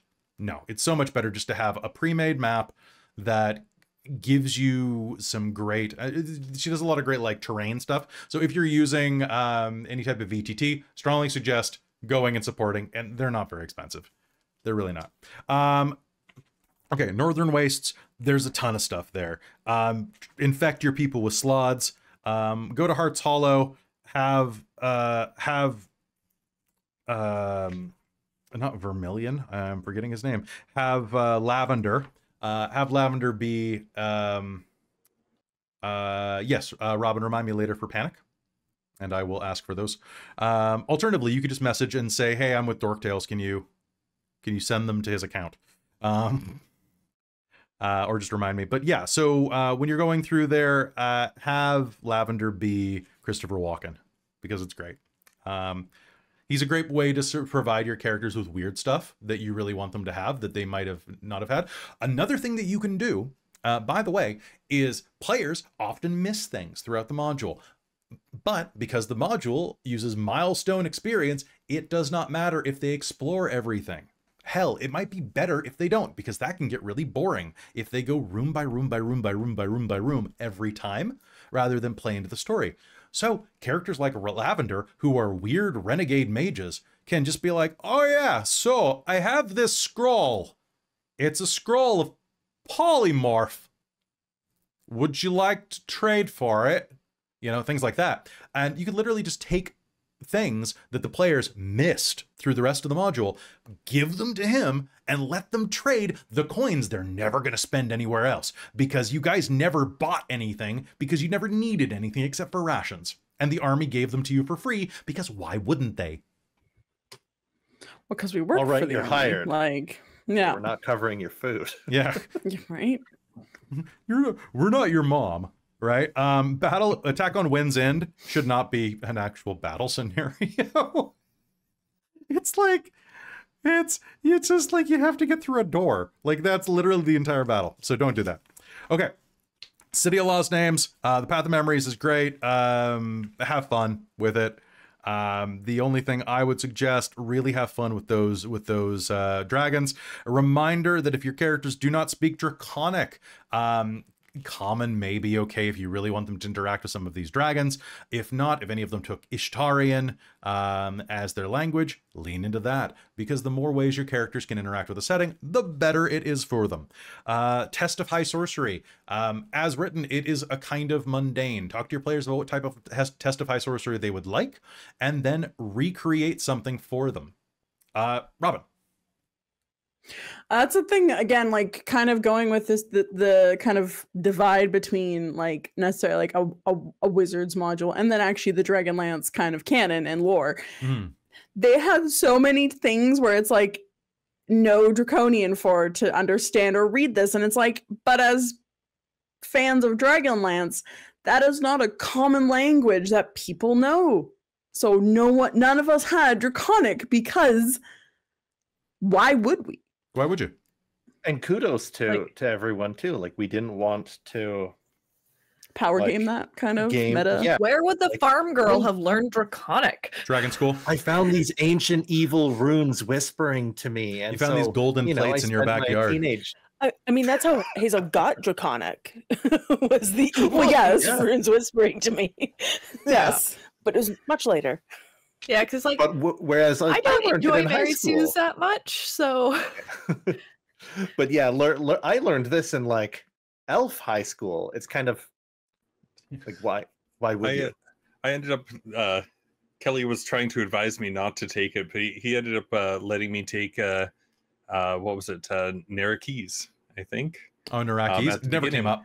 Yep, never came up, but it was like, that is literally the area that is directly beside this area. If you're going to have a language, like, it's probably going to be something local or like used nearby.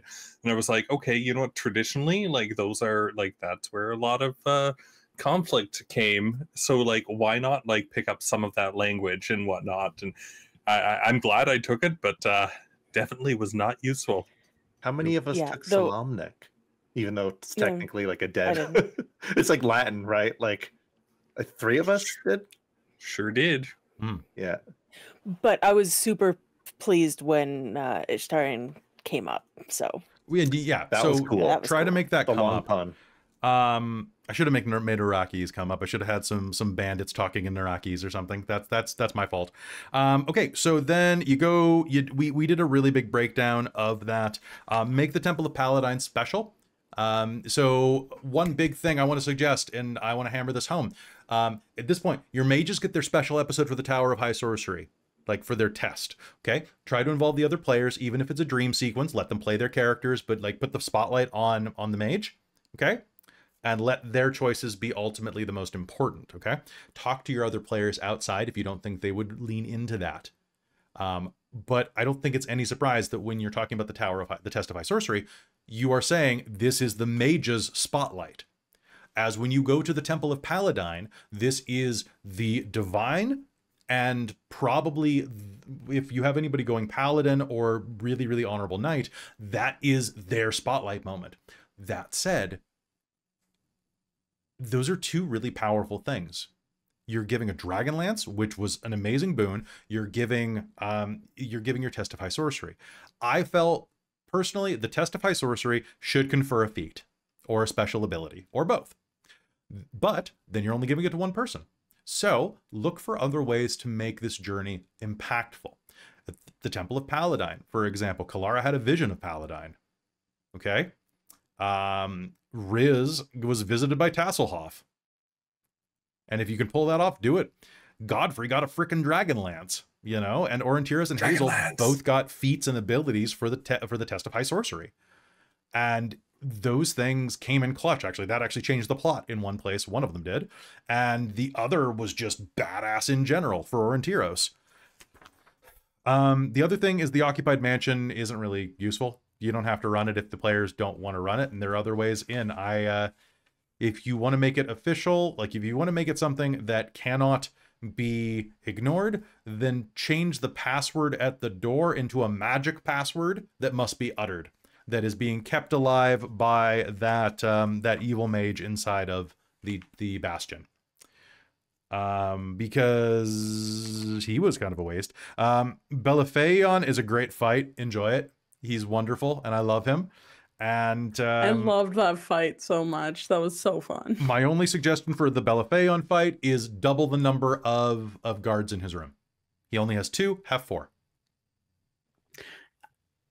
A beautiful moment of storytelling was when I didn't see the chapter, I didn't see the episode thumbnail, so I didn't see the dragon. So when you grabbed my hand as Riz, who was invisible and thought she was sneaking up on him, when you grabbed my hand and started explaining it, you had dragon fear. I got dragon fear. Robin got dragon fear from that moment. Great. That was oh shit. I fucked up, guys. I fucked up real bad. So from there, we move into the final chapter. The final chapter, set up all of your stuff for the pre-climax. Have all returning characters show up once you're back in Kalaman. That either right before, have Darrett send them off, with a with a good rousing speech or whatever you establish him to be, with friendship or whatever. But when they're back in the city, have every character that matters to the players be able to say goodbye to them. Okay? There are 2 reasons for this. 1, you want it to feel impactful. This will raise the stakes. Number 2, there's actually 3 reasons. Number 2, it will give them something to fight for. And number 3, if you really want to twist the knife, you can kill those characters off screen. I recommend you doing this very sparsely and only to characters that it should happen to. I had debated doing this to Beckett because we got enough patrons that Beckett survived. But Beckett ended up surviving and doing a nice little goodbye speech at the end.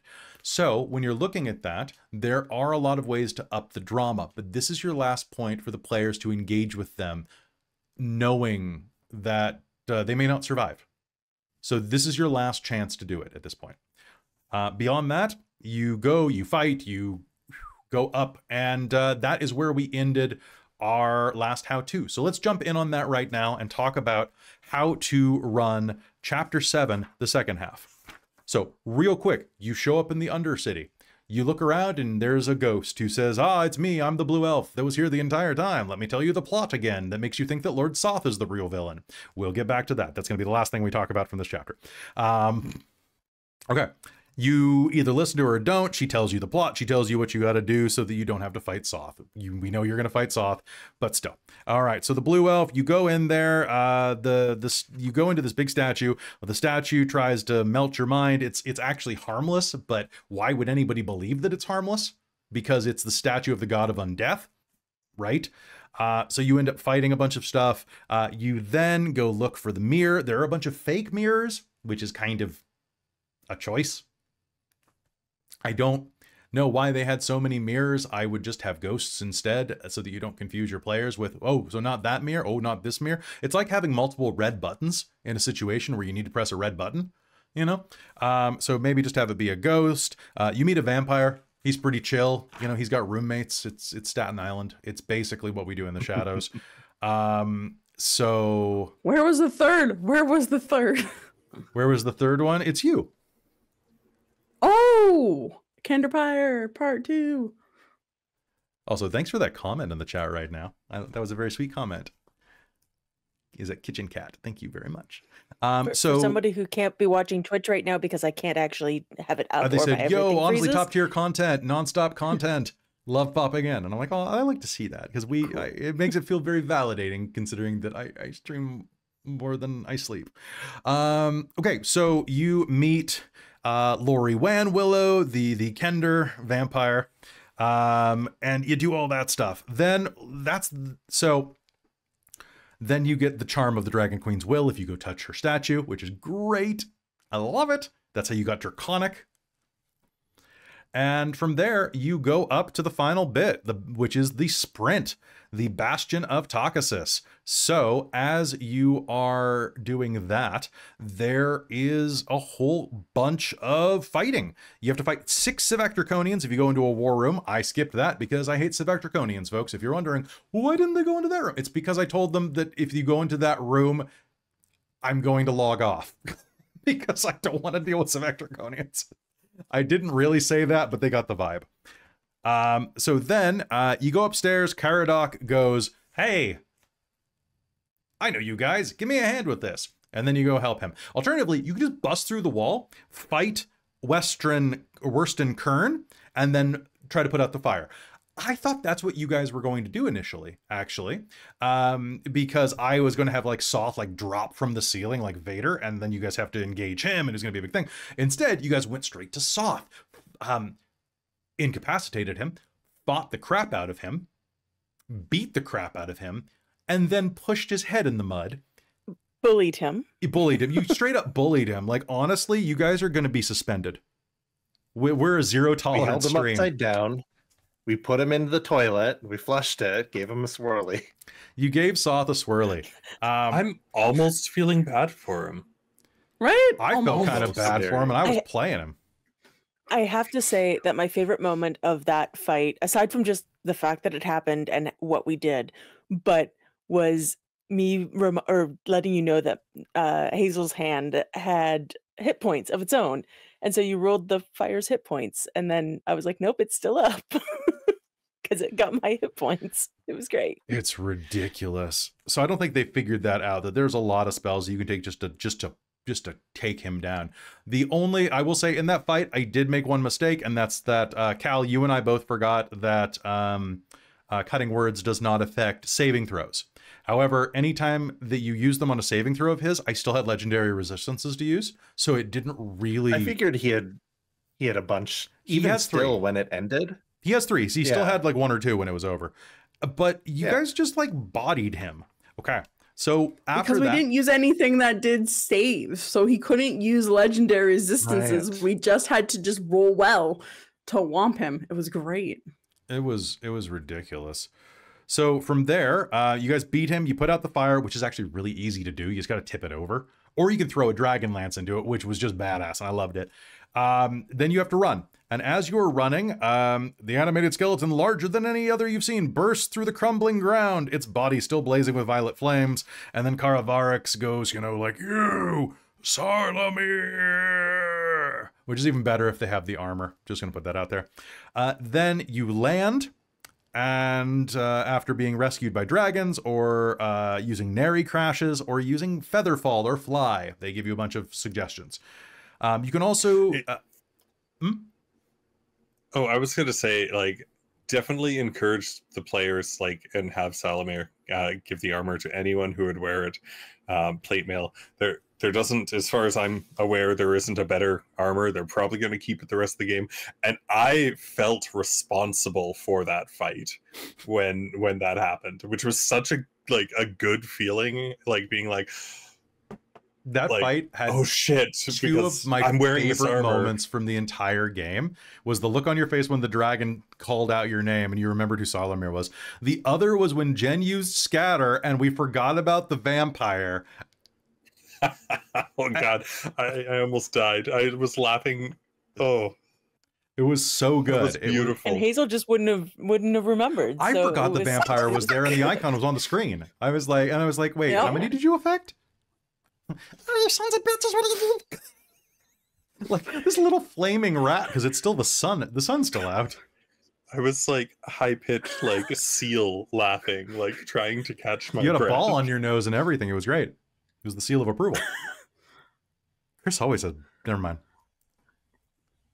Put himself through dental school that way. All right, and then you have the Clash of Fallen Flames, which is your big fight with Consaldi Fire Eyes. Karen Fire Eyes? I don't know. She's been texting. Sorry, who was this again? Your next door neighbor. Who? Who? Basically, at this point, she's just the leader of the local HOA. Right? How dare you paint Vogler red? No, it's the neighborhood. It's the neighborhood watch of the HOA. You know, you guys I'm are the president of the neighborhood watch. I've been trying to text you. Maybe I have the wrong number. I left a note on your door. I had one of my friends drop it off. Did you not? Yeah. Didn't you not get it? Yeah. Anyways, like, are you walking like unregistered Dragonelles in this park? I don't know if you saw the sign, but there's a sign. Okay, I'll stop. It opened up your eyes. You have to keep it on a leash too. You haven't been putting me in the off leash area. God. Consaldi Fire Ice is a really good fight. And I do want to address one thing though, and that is the use of the potion. I had someone in the comments say to me that potions do not have to be willing because they impart the spell. But I would argue that if the first line of the spell is, you cast this on a willing creature, then if you impart the wording of the spell, you impart the willingness. See, I was making the argument of the, if somebody were to imbibe a potion, then inherently they would be willing. Just is the unwilling part is being forced to drink the potion. Yes. But then we get into love potion talk, which is why I basically let it last for a round. And then after the dragon was like, wait a minute, I don't want to be gassed. And then degassed. Well, that's honestly what I was hoping. Honestly, everyone has been like, as a very fighter-based and rogue. You slung shot pretty simple. a potion into a dragon's mouth. How am I not going to allow that for at least one round? Exactly. It's too good. It's too good. And then I was looking through my inventory of like, this is the last fight. This is not gonna happen. What do I have that I could do something creative? Because everyone's been so creative. I was like, what can I do? Oh, I have this potion. I know it says willing, but also what is the inherent thing of being willing for a potion? Like, what is so I was having that debate. I'm like, you know what? Fuck it. I'm gonna try it. I'll pose this to Kelly, and if he says bullshit, no, I will do something else. But I'm gonna try. It was really and cool. the confusion was what you were going for. So yeah, I was like, this is gonna last a round. I want a round where we can just fucking gang up on Karen Eyes and just mulch her.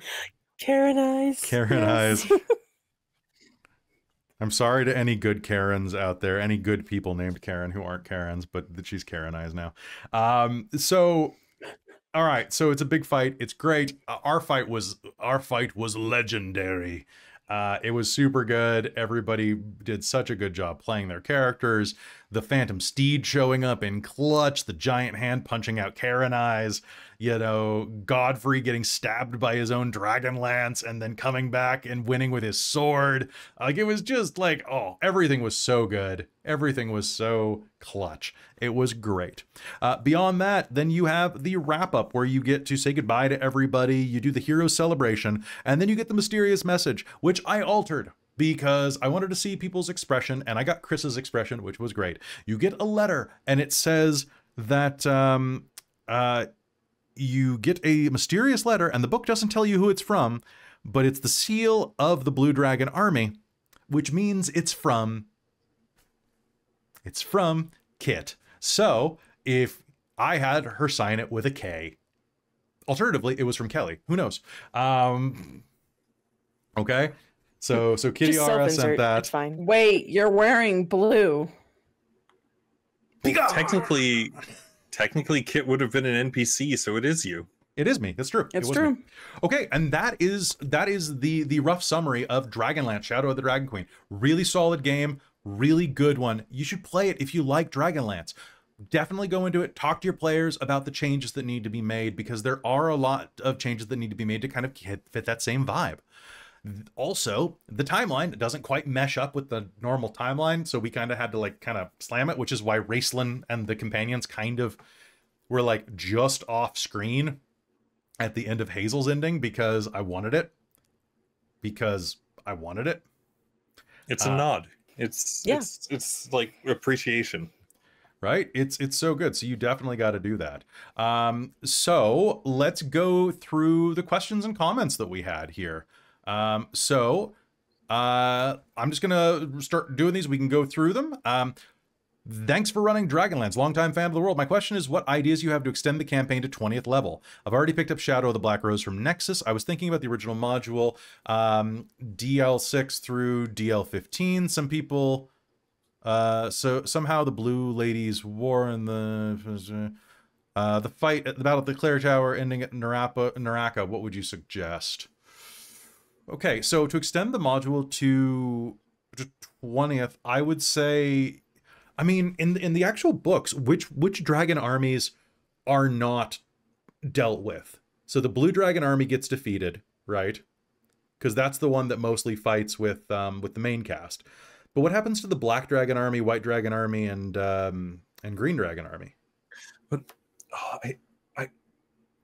sorry, I see where you're going there, and that makes sense, like canon wise. But I kind of feel like that letter at the end Sets up the Blue Dragon army. Sets up the Blue Dragon army. Also, you're playing in the realm of Dragonlance. You don't have to follow the stories. You can have your characters be the main cast. Or you have to team up. Yeah, or can them team up. But you should be able to, So let them. When is Hazeal getting the black robes? In the sequel. Never. In the sequel game. No. Good. So I think that you're onto something there. So the person from the Facebook group that posted that, I think that having a battle at the High Cleric Tower ending in Naraka at the temple is probably a good way to do it. You could even have a couple of the original cast members show up. Also, time travel shenanigans are always fun. But have it be big and impactful. Hell, maybe have them after this, they go back and help shore up Solamnia for the big battle there against the one that Sturm fights in. It's been quite a while since I've read the books, but you know which one I'm talking about from Dragons of Winter. You know, that big fight, have them participate in some of those legendary events. That would be cool. Yeah. You know, give them more big battle scenes. The battle scenes, one of my favorite things in this is that the battle scenes are really, really easy to run.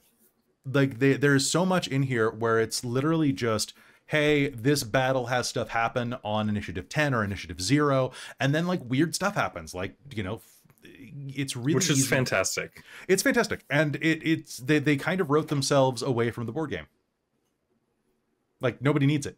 Maybe it's cool. I don't know. There's plenty in the book that works fine. The fray works just fine as is. So yeah, I would do that. Like definitely have that type of team up stuff. And then you can even have some of the companions show up as NPCs. Who doesn't want to fight alongside Tanis? So Exactly.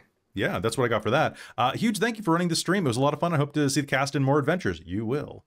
What part of the overall adventure did each player enjoy, and what would they have changed?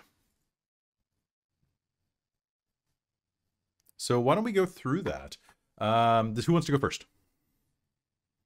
Do we want to start in like either a circle so then make sure no one gets left out, or That sounds popcorn good. initiative? We can do popcorn. Who wants to go first? I can go. Your hands I'm up. also trying to make myself focus. I'm trying to focus, but also my hands up. So enjoyed. I really enjoyed our party dynamic. I really enjoyed the hoopack. I got some stupid kills with a rogue with that hoopack. It was hilarious. That's true. But I really enjoyed our party dynamic. It was fun, and I really enjoyed everyone's like acting and not playing like typical of the class necessarily. Like I really enjoyed how everyone each played their own character. It was a lot of fun to be in, and that's what I really enjoyed. What I have changed? I would have. That's a hard question because I really enjoyed it. I think it would be fun to potentially play this as just a tabletop game with no streaming, so you could take time to do some stuff. Or you I can definitely try the board game just to see what it's about. Yeah. Since so It many could- people It could have be asked the about best it, 'cause board I have game no I've ever idea. played. I wouldn't know. Yeah. Okay. So you- it's hard to say what I would change, but like other than like maybe some more time. I was gonna say, not to put words in your mouth, but maybe something around whether it's giving more opportunities for it or something around the Kender Fear thing, Fearless. Yes, you know what? That's right. You're right. Yes, thank you, Jen, because I've been harping on that the entire game. So thank you for reminding my brain about that. But yeah, maybe more opportunities to use the Kender Fear feat as a player because it was barely used. Okay. All right. Who wants to go next? Sure. Okay. Christine, what would you change and what would you keep? Okay, so, well, I thought it was like what we liked best. Yeah, what's your favorite and what would you change? Okay. I really loved the intro for the character that the cleric got.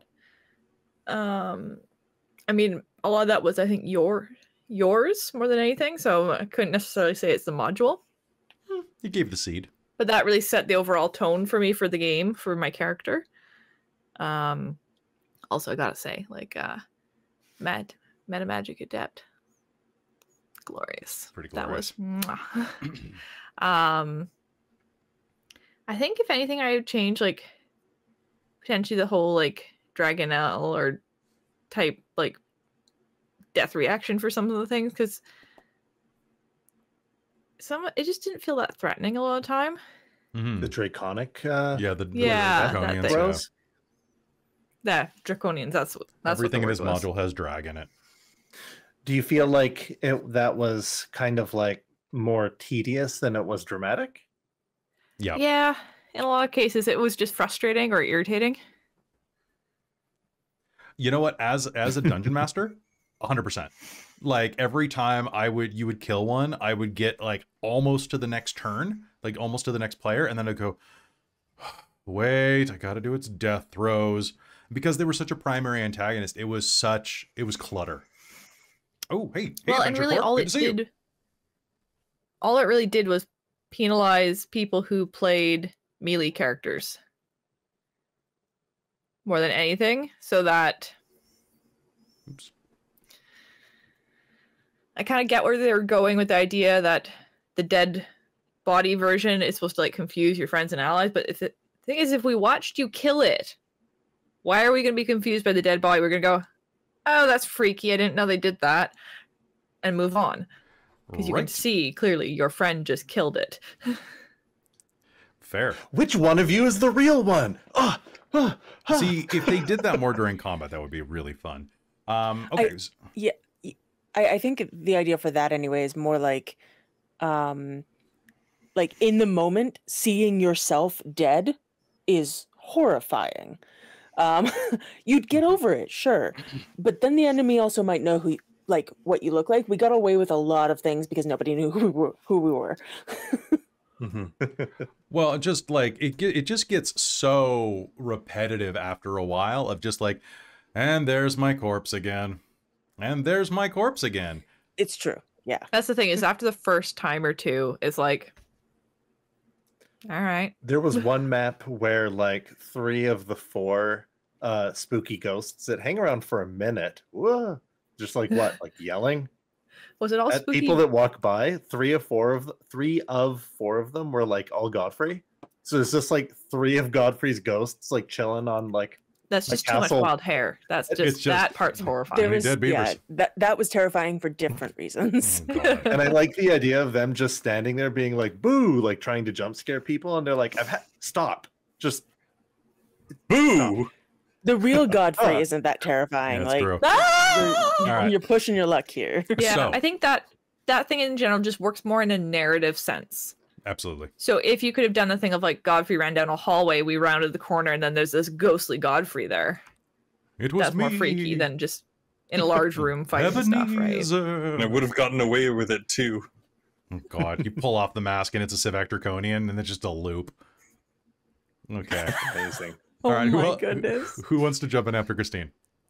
I really enjoyed I enjoyed how epic it felt. Like I felt like I had great moments where was like just going at it with things, and like I felt like everyone from what I saw had moments of just being like, oh my God, that was so cool. And I felt like this campaign like did even with all the changes that were made, did capture a lot of the nostalgia factor for me, which is great. Like, I loved that. I'll say two things that I would have changed, because we already did a big section on one already, and that is the main one. I would absolutely include more of Fire Eyes at the beginning of the game, because she did not feel like the main villain at all. Like with what we discussed earlier in this, like of ways to include her in the funeral, other things like make her like a real antagonist rather than just, oh right, this person, we got to fight them now. The other thing that I would change, I wanted to do ride a dragon into battle and fight, like have an aerial dragon fight, like with the lance, like We did. No, it was a Dragonlance. It doesn't count. No, but a dragon on dragon, like an actual like in Here's those what stories. I thought Kelly was gonna do. I thought he was gonna have Ness transform into a dragon. Right? And I thought Godfrey was going to be on her, the rest of us on like Dragonelles, and you were going to joust, much like Soft. this. Or with Consolidate. Yes. See, and that's That what you old, should. That's what Or you should do when you run Consolidate. this. Set up Ness to do that, and have her be like, "I won't go with you," and then be like, "Ah, feck, I'll go with you anyway. Look, I'm a dragon." Right? Just like that. Just like that. Yeah, like Yeah. you know, it's just one of those like classic kind of things. If you want to see some dragon riding, you should probably check out next season of Shards of Levna? Nirn here on Dork Tales. I was gonna say Levna's OnlyFans. Levna's OnlyFans, yeah. The mightiest lesbian in Kryn. That's right. God. All right. Oh no, Cup of Tiefling just bought a drama bomb to spend on having a dragon fly into this wrap-up session. Ah! All right, love so the dragon is asking who would like to go next for your thing. So Cal and Jen, I think, still haven't gone. Who wants to go? Yeah, Jen, you want to go? I'm still trying to. Do you have an answer? Oh, you were unmuted, so I just assumed you were going to go first. Oh no, I don't have quite an answer for favorite moment yet. Oh, womp womp. Yeah, I can go. Yeah, do It's a combination of things. One of my favorite parts was I really liked the intro, and I really liked the fight with Lord Soth, which I know was more Kelly than the module, because the module kept directing us away from it. I think that's like, when you say fight, I hear it like, and the fight with Lord Zoth. Like it's like yeah, it's like Times New It's Roman font 6 versus times 20 for everything else. It wasn't a fight. Yeah, 100%. Yeah. But yeah, and then I'll get back to my other favorite thing in a second, because I just love it so much. But the things I would change, probably there's a weird part of me that is not as thrilled with, and this is the part of me that just, I like canon, but not as thrilled with how they did the whole mage thing through the thing where you're getting the testify sorcery like way late in the module and whatnot. And I get why they did it and all of that. I just, there's some canon things that I feel like missed out on, but that's not a big problem. That's just I 100% agree with you. And actually, were I to run this again, I think I would switch the test of mage sorcery, like the test of mages, the test of high sorcery. I don't know why I was blanking on that. I would switch that to the opening scene for you. Yeah. I think that's honestly a big fix, is switching that. And then any characters who want to become mages later can have that one. Yeah. Or you could do it to gain go. even greater power, or archmagedom or something like that, right? Just something. Or something. Or maybe you can only get into a part of Onyari if you are the head of that mage tower. Or something, yeah. Right, and something that like that. maybe the Bastion of Taucasus is built on the old mage tower or something like that, and it's like, oh well, only the master can enter. there's a secret door that only the Yeah. master can enter, so you have to become the master. Or something like that. That would be really cool. That would be really actually, cool. Yeah. I'm gonna put that in my how to fix. And then of course the hex crawl. I am not a fan of the hex crawl. The hex crawl was just That was a lot. weird to me, and that's it's the whole like, oh, we're gonna put you in a long trek in the middle of this really urgent war you're fighting. And I get that war is not always urgent battle after urgent battle, obviously, but it just felt very out of place. Just kind of in the middle there, like, hurry up and walk through the desert. Yep. Best of luck. Yeah, fair. What's the other thing you really loved? And then the blue bitch was my other least favorite thing. Just her in general. She was so suspicious the whole time, and I did not like her. But that was also an in-character thing. Fair. Was there something else that you really loved? Was it? There was. Okay, what is it? And I wanted to come back to it because the one thing I really loved is the Lunar Sorcerer subclass. She's been buzzing about this for a year. No. I figured this out in the chat. A normal sorcerer gets 6 cantrips and 12 spells at level 11. That's what they have. I had 31 spells and 8 cantrips by the end of that game.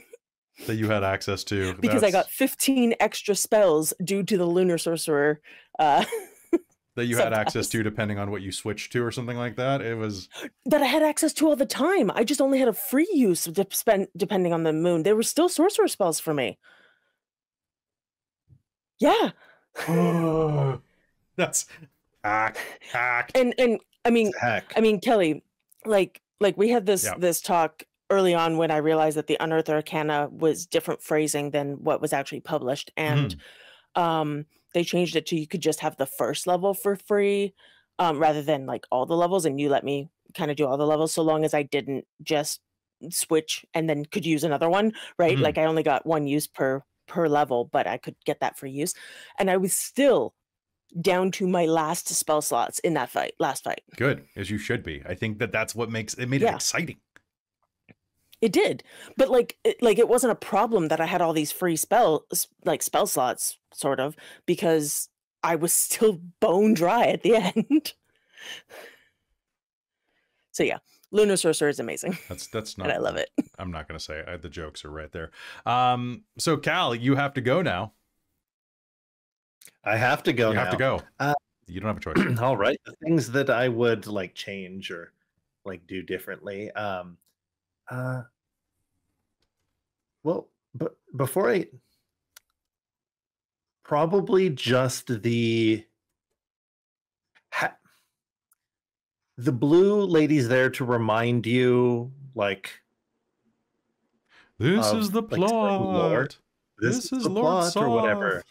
Fuck off, bitch. Early on, and I guess maybe it was just me, but I guess early on I was like, wait, how is she connected? I'm a MacGuffin. Why is she showing up again? Right? And have her near her tomb, maybe, and then the players can like find her journal. Oh, she's not there, but she's not one of the dead elves.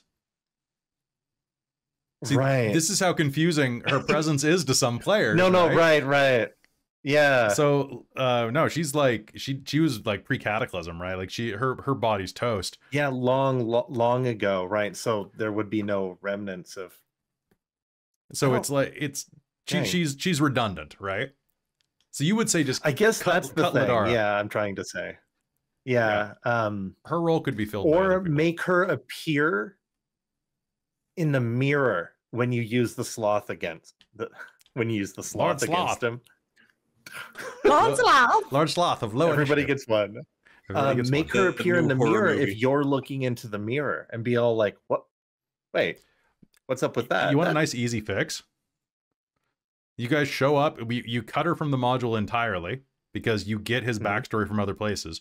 You show up, and then you don't meet her. You meet the vampire, and he's like, "Blah, welcome to the caves here. What are you doing here? Blah blah blah blah blah."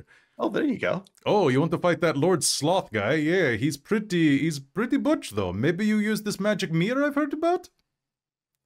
There you go. I Oh, like that. There you go. You've written her completely out of the module. She doesn't matter.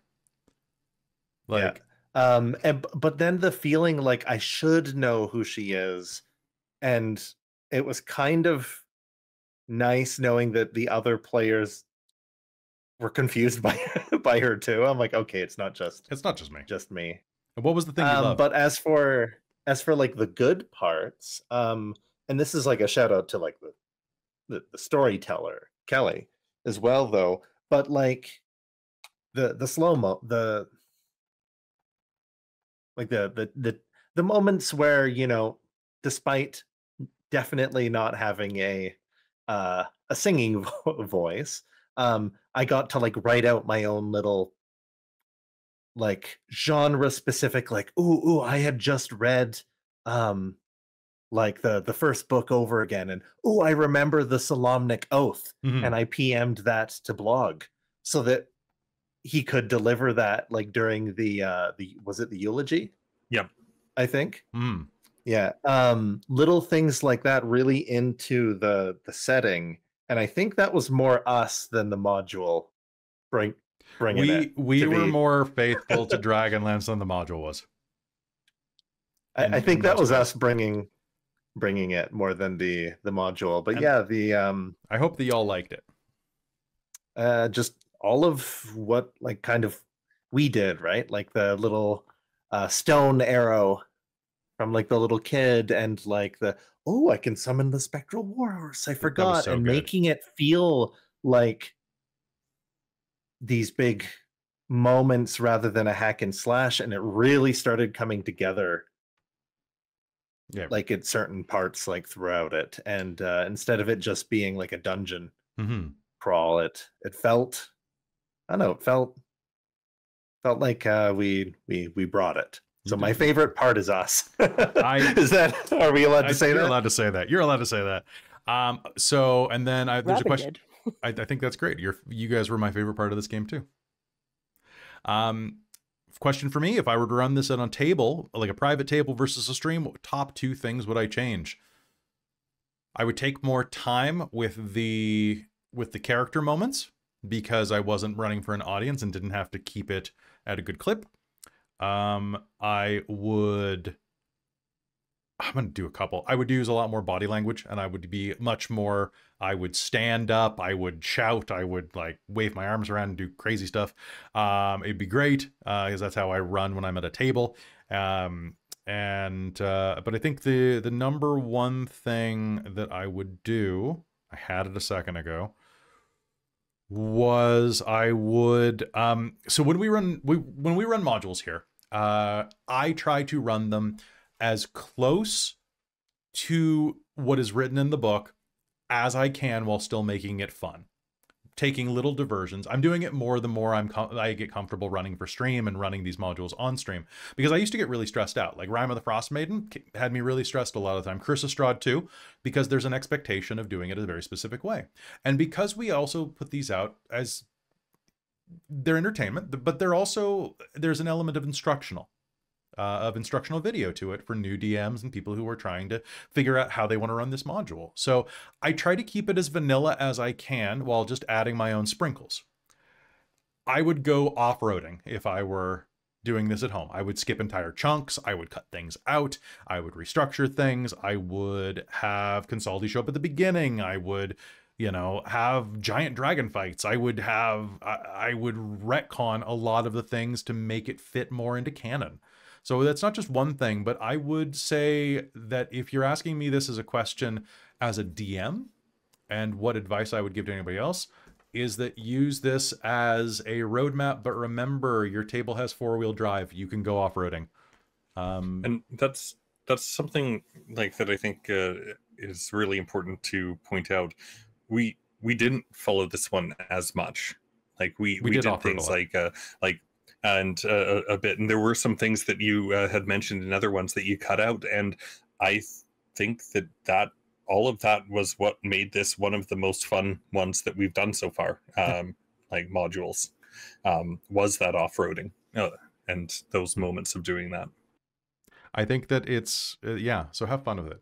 I'm doing a lot more of that in Phandelver as well. We're doing a lot of stuff with dream sequences and backstories and side plots and things like that, because they're a way to add to the plot without affecting the through line. So have fun with it. Really do. So we only got a couple more questions. Brando asks, the hex scroll stuff was tough. How to make the big battles easier to run. The hex scroll stuff was tough. It was boring, and hex scrolls tend to be pretty boring. So if you're running that for your table, give them constant goals. If your table likes random encounters, use those, but use interesting ones. And the more I play games like Baldur's Gate, the more I'm reminded about verticality, and the Northern Waste has a ton of it. So allow your players to kick spiders off of cliffs, allow them to attack from above and get advantage, allow them to lace water supplies with alchemist fire and then cast firebolt on one enemy and then have them domino explode down a row. You know, like do fun stuff. But how to make the big battles easier to run? I'm assuming that you're talking about the Fray. The Fray is such a good system. Use the hell out of it. Make sure you have it in your initiative tracker. For one, it seems like a little thing that you're going to remember. You won't. You can see the episodes where I forgot to write it down in the initiative phase. And then I'm like, oop, now it has to happen twice. In the final battle, I was so worried about Consaldi and Ignia, I forgot to write it down. So always write those things down. Verticality is the best. And remember that, because verticality made the entire last fight different. Having her up on that podium and you guys having to climb to reach her, and then like having the lance get thrown down and having the dragon be able to reposition itself for fire attacks, and all of that made it so interesting. So be sure to use the terrain and take a breather. Also, if you're running really big battles and you're using sidekicks, I strongly suggest giving players multiple characters to play. If you want to run a really huge battle and want to run a war scene with dozens and dozens of allied characters, for example, it's not in the module, but I can absolutely see that happening. Give the players the guards. Let them run those as bonus characters. You have to run a lot less dice.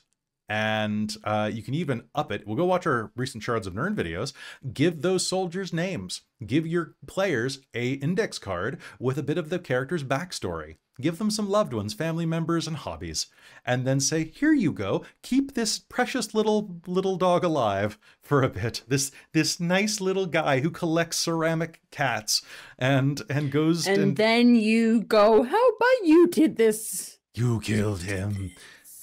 And it's like, no, you did. You rolled. When you run your car off the road, do you blame the road or the car? You're right. You blame the road. Yeah, that's fair. Okay. It's always the road's fault. So make the battles easier to run. Offload as much as you can to the players. Is really, it's a communal game. Remember that it doesn't have to be you versus them. It can be you versus the story, or you in the story with them, and have fun with that. It honestly makes it a big difference. Okay, and then the last one for everybody before we just complain about Soth for an hour. It's not true. I think we complained about Soth enough. You guys beat his ass, and there's not much more to say about it, really. No, the only complaint is the held him fact upside that down, and Jen stop hitting yourself. Stop hitting. Hit him with Gale's hand. The only thing that sucked about Soth was how the module had him positioned to be the main villain, and then we're like, no, you don't want to fight him, and it's like, fuck you, module. Fuck you. You have not. Right? You've just been building us to this point, and then like pulled the rug out from under us, and been like, no, sorry. Yeah. Do not, you've edged me enough. You've edged me enough. You're not denying this. And he said, but we can make it happen. But are you sure? And you said, yeah. And then you beat my ass. You beat my sorry ass. Yeah. I'm so proud of you. How could we not? Softball 2, the rematch, no telekinesis allowed. I was ready for one or two of us to like. I'm so surprised Levna survived the campaign. I fully went into that battle expecting her to die. She should have died a couple of times. She should have died a couple times. Does Death Ward work against Disintegrate or Finger of Death? It works against anything that drops you to 0 hit points, so it depends on the wording of the spell. And Disintegrate only disintegrates you if, like, completely if it drops you below 0. Yep. I believe. Yes. Yeah. Ooh, Disintegrate's that's a big one. cool. With that, I think Soth is good. There is, now we did have somebody who asked how many patrons do we need on Patreon to continue running this game? I don't know. If we hit 250, like maybe we'll run the Black Rose. Who knows? We could bring the characters back for the Shadow of the Black Rose. Maybe we'll talk. Wait, Oh fuck yeah, I'd bring Riz 250 back. I patrons. love Yeah, her. that sounds great. That's only another 100. Let's do it. Vampire Riz, do it. Vampire Riz. Vampire Riz. She sucks. Blood. We drank the blood of some guys who are on drugs, and now I'm a wizard. All right. So, and Precarious gave us a question. What is the weakest defined NPC you wish that the book, or me, I guess, did more with? Which NPC would you like to have seen more from? Fire Eyes. Fire Eyes. Yeah. Yeah. Well, that was the easiest answer in the entire book. I feel like I could have done a tiny bit more with Marshall Vendry, but I mean, she was basically Mon Mothma. Yeah.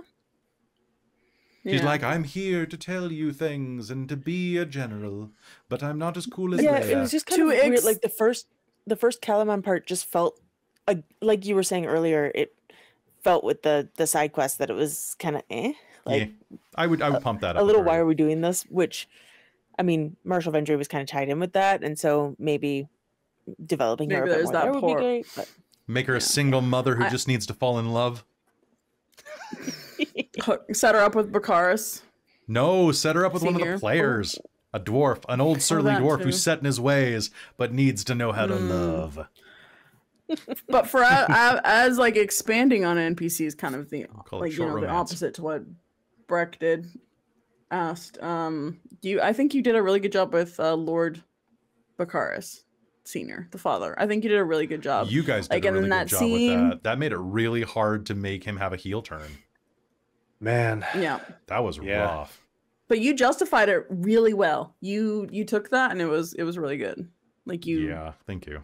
you. Did a good That's job more with of a sympathetic villain than I think this. Again, it's us and Kelly that that made it, right? Like I think you is it like how much of that is in the module versus how much you wanted to put in. Like there, he him thinks his turning? son No, is he's always a dead. dick. He's always a dick. There's no turning him. Okay, so there's no somber moment where he's humbled a bit when he thinks his son's dead. So a little bit. Hold on. I will pull that up real quick. So while Christine lets Charlie out, so Becklin's request, enemy sighted. The retreat from Steel Springs. Safe for now. Darrett, the Lord's, so it's right around. Lord Bakaris ordered an assault on the Dragon Army forces, unaware that the reinforcements were nearby. The battle swung against him. In the retreat, Bakaris the Younger, the forces led by Bakaris the Younger were overwhelmed. He is assumed dead. Lord Bakaris is in a state of shock. That is all you get. It is in bullet points. And then later, when he does his turnabout, it is a messenger arrives saying that Bakaris is leaving. Lord Bakaris is defecting to the Dragon Army and has convinced these knights to come with him. The cowardly lord is terrified of the invasion and convinced everyone in Calaman is about to be slaughtered. After a moment of shock at seeing the characters, he orders the 5 unoccupied knights to attack the players while trying to stay out of the battle himself. So completely different characterization. Oh, wow. yeah. So I think that like your role playing opened up my role playing, which is why I really suggest the like having good table communication and lean into things your players do. In Phandelver this week, Amy was this close to convincing a green dragon to do a ton of dirty work for them instead of fight them. And I almost let her have it. I was so close to it, but then she let something slip, which she shouldn't have, to the green dragon, and green dragons are devious jerks. But so like lean into it, have fun with it, because it'll make the experience more special. And like you're not giving your characters like level 20 special epic magic items, you're giving them like ways around puzzles and things. Honestly, like the way that turned out, I feel would have been so much more impactful.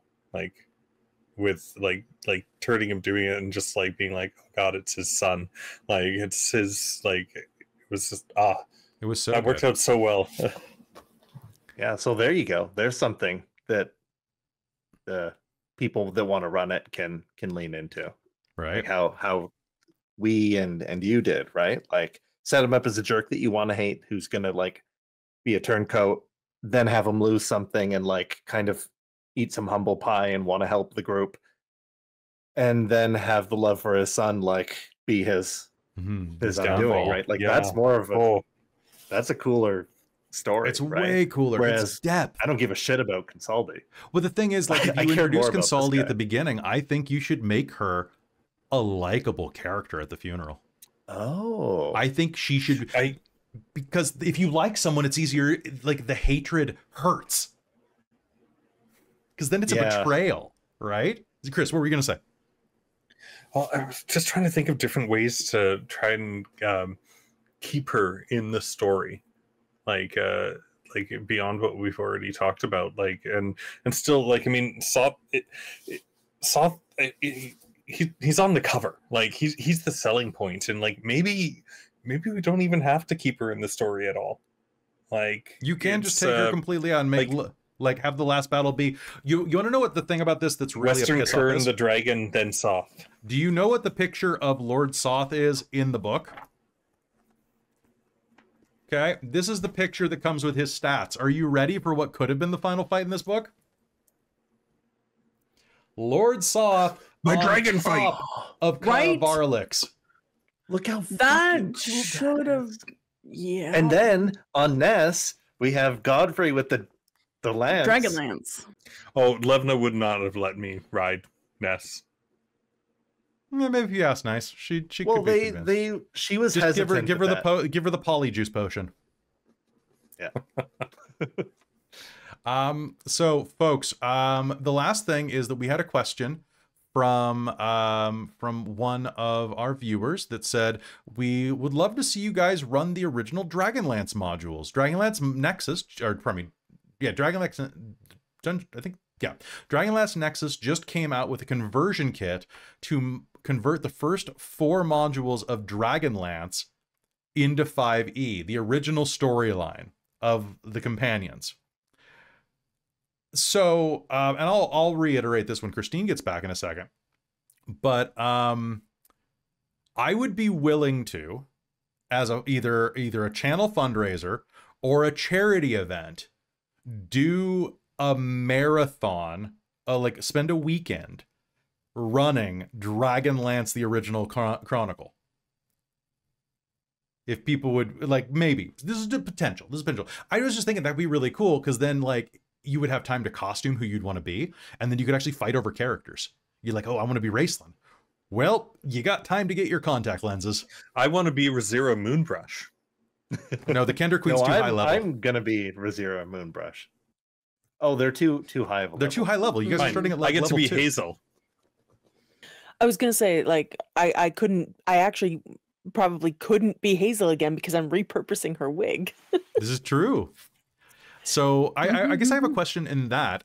If you got a chance to play the original trilogy, who would you want to play? And you can double up. I don't care. Anyone? Anybody, any of the companions. Oh, okay. I didn't read the books. That's true. You only read like some of the first one. I read like a chapter of the first one, and that was it. No, you're not supposed to tell. We're all huge Dragonlance fans, and we've read every single book. I can't name any of the characters, so sorry, but I would not be able to fake it. I think I would. I think I could do Raceland just because. I think you could do the voice do the really well. You want to have a Raceland off before we go tonight? Yeah. Yes. Okay. You too. Absolutely. Yeah. All right. So you say Raceland. Jen, what do you think, or Robin? I honestly have no idea. That's fair. Robin Or Flint. I'm not sure. would just be Tass. No, because I did a Kender, so I'd want to not do a Kender. I think you could do Tanis. You can do I was Tanis. wondering about I think Tanis. Christine I was could do thinking Tanis too. potentially Yeah. He was my part of the inspiration for how I speak as Aurontiros. As Okay. Kiefer Sutherland? Yeah, Keith Sutherland. Hello, Michael. Oops, all Raceland. And Chris, what would you want to do? Oops, Would you want to all just shave Raceland. to a mustache and be Sturm? Nobody wants to be Sturm. Oh God, no. Nobody wants to be Sturm. I'd rather Oh. you could be Raceland's brother. Karaman? Yeah, Cardamom? I don't know. He's just John this is Cena. a really hard question. Like, he literally is just I John like Cena. the dynamic. I like him because he's so nice, but Raceland's such a prick. He doesn't have a And so it's personality like- until the Twins trilogy. Yeah. Yes. You can see that he's Nice. That's all you can see. kind. He's just Yeah, he's you just can see that not he's nice. he's just not Raceland. But then he actually gets a personality later. That's fair. So interesting. That'd be Ben hard. just said in the chat that Hazel's fear of flying was inspired by Flint's fear of water. that's fair. I was wondering about that. I thought that's very cute. I mean, it worked out in the moment, but yeah, I thought about it after. I was like, oh yeah, that's okay, cool. All right. So, hey, folks, thank you so much for tuning into this episode of Dragonlance for our wrap-up episode. This has been a fantastic campaign. I'd love to run more of this down the line, maybe, but for now, this is the end for this party. Thank you so much. If you want to support us and see other adventures that we have done, a great way to do that is to go to our Patreon at patreon.com/dorktales, where you can, for as little as $5 a month, get a ton of additional games. You get podcasts, behind the scenes material. As soon as I get one piece of art ready, Christine has a tier list of all of her characters that's going to be going up on the Patreon. I'm doing one with Robin and Amy and other people as well, and I might even do one for myself. It is going to be a lot of fun to see those, and I think you're really going to like them. And the more people we get on the Patreon, the more chance we have of seeing these characters again. Wink, wink, nudge, nudge. So consider it. It would be fantastic to have you there with us. And it helps support the channel directly, because this actually takes a lot of work, effort, and time to run. Each one of these episodes, this one will not, because I've only got like 10 edits on this one. But each episode of Dragonlance probably took me 1 hour to 2 hours to edit for YouTube. It's a full-time job doing this channel. So I really do appreciate anybody who comes and supports us on Patreon. The least of which, not the least of which, I should thank our divine producer, my mom. Hey mom, how's it going? You never watch these, but that's fine. Precarious, who actually showed up tonight and asked a bunch of questions, our demonic producer. Thank you so much for being here. To Tammy the Forever Cleric and the Ink Goblin, who are both amazing humans or mystical creatures. I can never tell. You can't tell with wizards. Thank you so much for being here. And Ink Goblin, thanks for giving so many ideas, because you ran this module slightly before me. I also need to thank the High Council of the Patreon, which is Taryn, Dustin, Amberthist, Raven with Baubles, Karasha Urquhart, Chef Eladeth, Sorcerer Sanguine, Mike Baxter, and Kelowna Curd. You are all phenomenal. Thank you for your support. It really means a lot to me. Plus, I get to say your name at the end of every episode. I also want to thank Michael Ilott, our graphics guy, for doing all this, making this all shiny and pretty, and making this like the handsomest overlay frames that we had through this generation of our overlays. Thank you so much for all your hard work, Mike. Thank you to our artist again, who is of course Kiyoshuki. Kiyoshuki's amazing, and you can check the credits. You go and like get some art done by her. She's fantastic, responsive, and quick. Probably the fastest artist I've ever worked with, and very reasonable. And a big thank you as well to Tessa Maps for providing us with maps.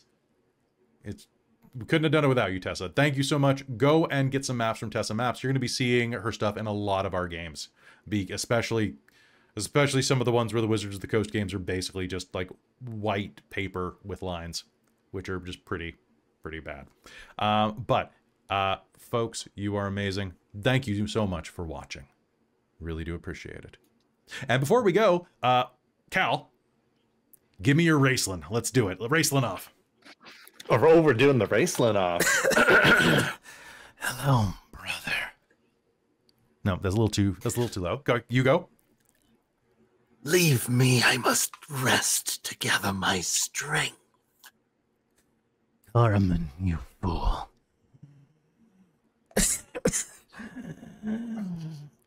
That Leave me. Is mine. I can walk on my own. I can walk on my own, Carmen. I kind of always pictured that he sounded like Galleon from the Lunar games. Yes, Oh, dear okay, I Cork, can see and that. now I am still alive. Anyway, so John Truitt for the win. All right, so leave us in the comment to see who won. I think Cal might have won that Raceland off right now.